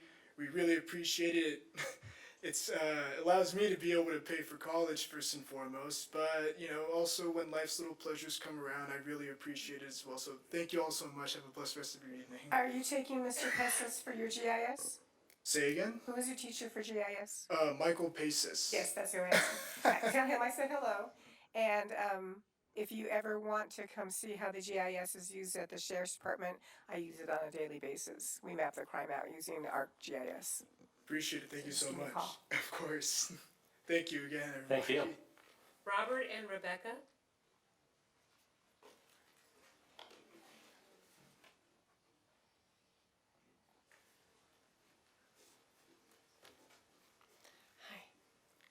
Hi, how's it going? I'm nervous. It's okay. Take your time. Since January 2024, there have been 3 traffic accidents just at our corner due to drunk and impaired drivers causing major property damage. None have had any insurance. I'm sorry. We live in the Rancho Vista area. First was on 40347 Bolts Ranch Road. No police report was taken, and police said they would return to take the resident's statement. Police never returned drunk driver. Second was at 40355 Bolts Ranch Road, Palmdale. Police report dated 1/24/2024, drunk driver. Third was at 3615 Springview Way, Palmdale. Police report, our residents. Driver flew up a 5-foot embankment through a concrete block wall and landed all 4 wheels in our backyard. The drunk driver got out and ran, leaving the passenger to be removed by paramedics. There is a 4-way stop sign which is often ignored. We are across the street from Fire Station 136 and down the street from Esperanza Elementary School. We do not want a traffic signal shining in our den and bedroom window 24/7. We want concrete posts put up next to our block wall since we just had it replaced. Example, like in front of Walmart, not quite that big. was down on 20th Street past Avenue N. Also speed bumps on Boats Ranch Road entering into the subdivision to slow traffic down. Something needs to be done soon, or do we have to wait until a child, God forbid, or someone gets killed, which could have happened at my residence before action is taken? Finally, thank you for your time. And I've tried to contact your department numerous times ever since our accident started, and nobody has bothered to call me back. All right, thank you. Thank you. Sarah, Mario, can you, just head to the back and then we're gonna have a couple staff members get some more information. Raise your hand, Mario, Sarah, there you go. Okay, thank you very much. Thank you. And he's a 23-year veteran. Oh, congratulations, thank you for your service. It was an honor to have done so, and I'd do it again, but they won't let us go in at 80 years old. I guess not. And Don't talk about people being older. This is a 90-year-old woman who just had somebody run through her front lawn, which was oh my goodness. Well, thank you for spending so much time here and waiting She to make looks that comment. amazing. Thank you very much. Thank you for your time. Absolutely. All right, next comment. Nancy B. Rosie Manella. Hi, Rosie. Hi, everyone. It's a pleasure to be here like always. And I don't have anything bad to talk about. I'm here for actually good things. I've noticed that we've got new parks in different places and new equipment for the children to play in. I'm with the Council for Prevention of Child Abuse, as you all know, Action for Kids. And so I appreciate that you are thinking about the kiddos in our community which have no activities. And so thank you for the equipment. Now, the only thing that's missing is something to keep it cool during the summer, right? And that's coming up. So, we always say if you ask the universe, it'll provide. So I just, today, I forwarded an email for a funding source for the heat, right, to mitigate the heat. I sent it to Rhonda and Nardi, and it's for a $4 million grant. So hopefully we can get it, and then we can, cross our fingers and continue talking to the universe to make things happen for our community. And April, as you know, is Child Abuse Awareness and Prevention Month. So I encourage all of you to wear your blue ribbon during the week, and then during the Fridays to wear royal blue, because we're all royal, right? And if you hear something, like Ms. Betancourt said, say something.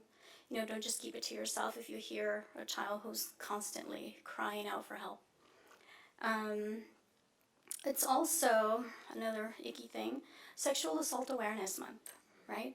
And on the 24th, I encourage all of us in the city of Palmdale to wear denim. It's Denim Day on the 24th of April. And when we talk about sexual assault, I know that we all rally and have walks and all that kind of stuff. But think about the fact that a lot of these victims are children, right? Sexual assault in children. So, something to keep in mind. Thank you for your time. Thank you. And for all you do. And for what you do. Vicky Ventura.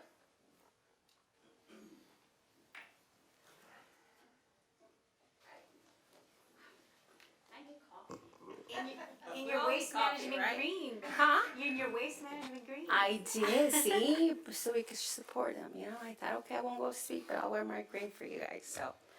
Good evening, everybody. I want to let you know, Rhonda, when you build that cemetery, I don't want to be the first one there, okay? So please, no.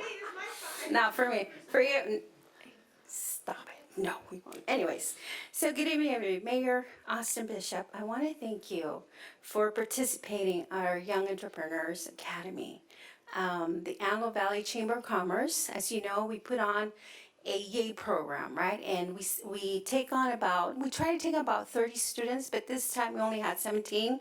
And we teach them entrepreneurial skills. We teach them if they have an idea, they want to launch a business, or if they have a product and they want to sell it to the public, we take them under our wing and we show them how to do it from A to Z.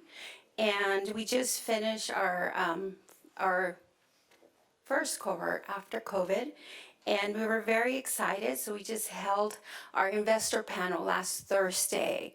And it was really great. We had Austin Bishop there. We also had Roberto Ramirez, your economic development manager there. He was part of the panel. And after, all the students present to the panel, all of them got some money, but we get to select one student. And that one student gets a full paid trip to Rochester, New York, and they go and compete nationally. So this student's gonna represent the Antelope Valley, and we're so happy to announce that her name is Juliana, and she's the daughter of, she's actually Blanca's daughter. She works for the city of Palmdale. I had nothing to do with it, it was all everybody else, yes. So we're excited that her mom and her daughter get to go out to Rochester, New York. Juliana will get a fully paid trip on behalf of the Antelope Valley Chamber of Commerce. So we're excited. We're excited to work with the city of Palmdale for next year to have maybe this program twice a year to just impact, the students. Thank you. Thank you.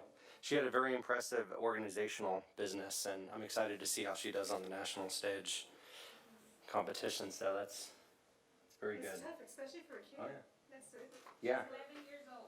11? And they had to go up and they had to speak in front of people. It was, yeah, it's a lot. It's a real life Shark Tank. Yeah. It is. All right, next speaker? More speaker cards. No more on the sign-up. speakers. Okay. Oh, there's somebody Uh, else. Okay. I don't like stating my name either. Good evening. I'd like to commend you guys on listening to We the People earlier and tabling that nonsense. Well, I feel it's nonsense till the next meeting. But something that popped out to me here was item 6.1. Roughly 9 months ago, you guys had a joint council meeting with another city, neighboring city, where you guys allocated $10 million for a MARC facility. Nobody ever discussed any revenue that would be coming back to our city, and it's funny because here on item 6.2, you're discussing revenue of $42,000 that would be coming from the Dry Town Water Park, which I'm glad I came tonight, because we were discussing about translating services, and yet nobody was putting out a cost. What's that cost going to cost us? Because it's not coming from the council, it's not coming out of your pocket, it's coming out of taxpayers' pockets, right? So I did some quick searching while I was sitting there, and a good website, us-immigration.com, discussed naturalization tests for immigrants to become citizens. And on this one, citizenshiptracker.com, it says English language requirement. The ability to understand and communicate effectively in English is a crucial aspect of the naturalization process. English proficiency is essential for new citizens to fully participate in daily life and contribute to their communities within the United States. English language proficiency plays a fundamental role in obtaining U.S. citizenship, as it enables individuals to communicate, navigate government and educational systems, and actively participate in the democratic process.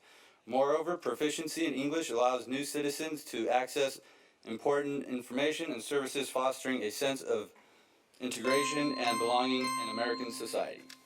All right, thank you. All right, any other comments out there? Seeing none? Okay, before we move to closed session, I had a request from Councilmember Alacron. She wants to make an adjourning motion. Usually we do that at the end of the meeting, but Yeah, if I wanted to could do it while people are here, we've done it before that Yeah. way, just because when we come back, it's Nobody's usually here. too late and nobody's here. Yeah. So thank you for allowing me to do so. Today we're the going home and celebration of life services for my pastor. So I'd like to respectfully request that we adjourn tonight's meeting in memory of Pastor Sandra Elaine Crouch. Born on July 1st, 1942, Pastor Sandra was raised amongst a long line of faithful leaders. Her father, Bishop Ben Crouch, and her mother, Catherine, founded Christ Memorial Church in Pacoima, California. Sandra was one of 3 children, each of whom served as a senior pastor of Christ Memorial. Pastor Sandra and her twin brother, gospel music legend Pastor Andre Crouch, were both blessed with many gifts, and with those gifts they saved souls and transformed gospel music. The Bible says, make a joyful noise, and that is exactly what Pastor Sandra did. In 1984, she won a Grammy Award for Best Gospel Performance in We Sing Praises, and her song Completely Yes and countless others are still sung in the houses of worship worldwide. She played the tambourine on Jackson 5 hits like ABC and worked as a percussionist with everyone from Neil Diamond to Janis Joplin. She praised, she sang, and having been invited to sing in churches in over 70 nations, she touched people around the world. Beyond the iconic things in music that she accomplished, she was a fearless woman of God. Since my daughter was born nearly 23 years ago, Pastor Sandra has been my pastor, my spiritual guide, and my prayer warrior. She used to tell me, pursue your purpose and recover your blessing. Pastor Sandra changed my life, but it wasn't just me. I'm but one of millions who Pastor Sandra touched. On March 17, 2024, she joined her twin brother in the choir of eternity and will forever live in our hearts. On behalf of the people of the city of Palmdale, our condolences to the Crouch family, the New Christ Memorial Church family, and all those around the world who were saved by Pastor Sandra's word and song. Her music, ministry, and legacy live on. Thank you. You're welcome. I'm sorry for your loss. Okay. With that, I think we're going to go to closed session. City Attorney? We have one properly agendized matter, land developer associate versus the city and the successor agency. And properly agendized, and we can recess to closed session. Okay. At your convenience. We'll be back briefly. Thank you all for coming. You don't have to go. You're more than welcome to stay. But we'll be back.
And we're back.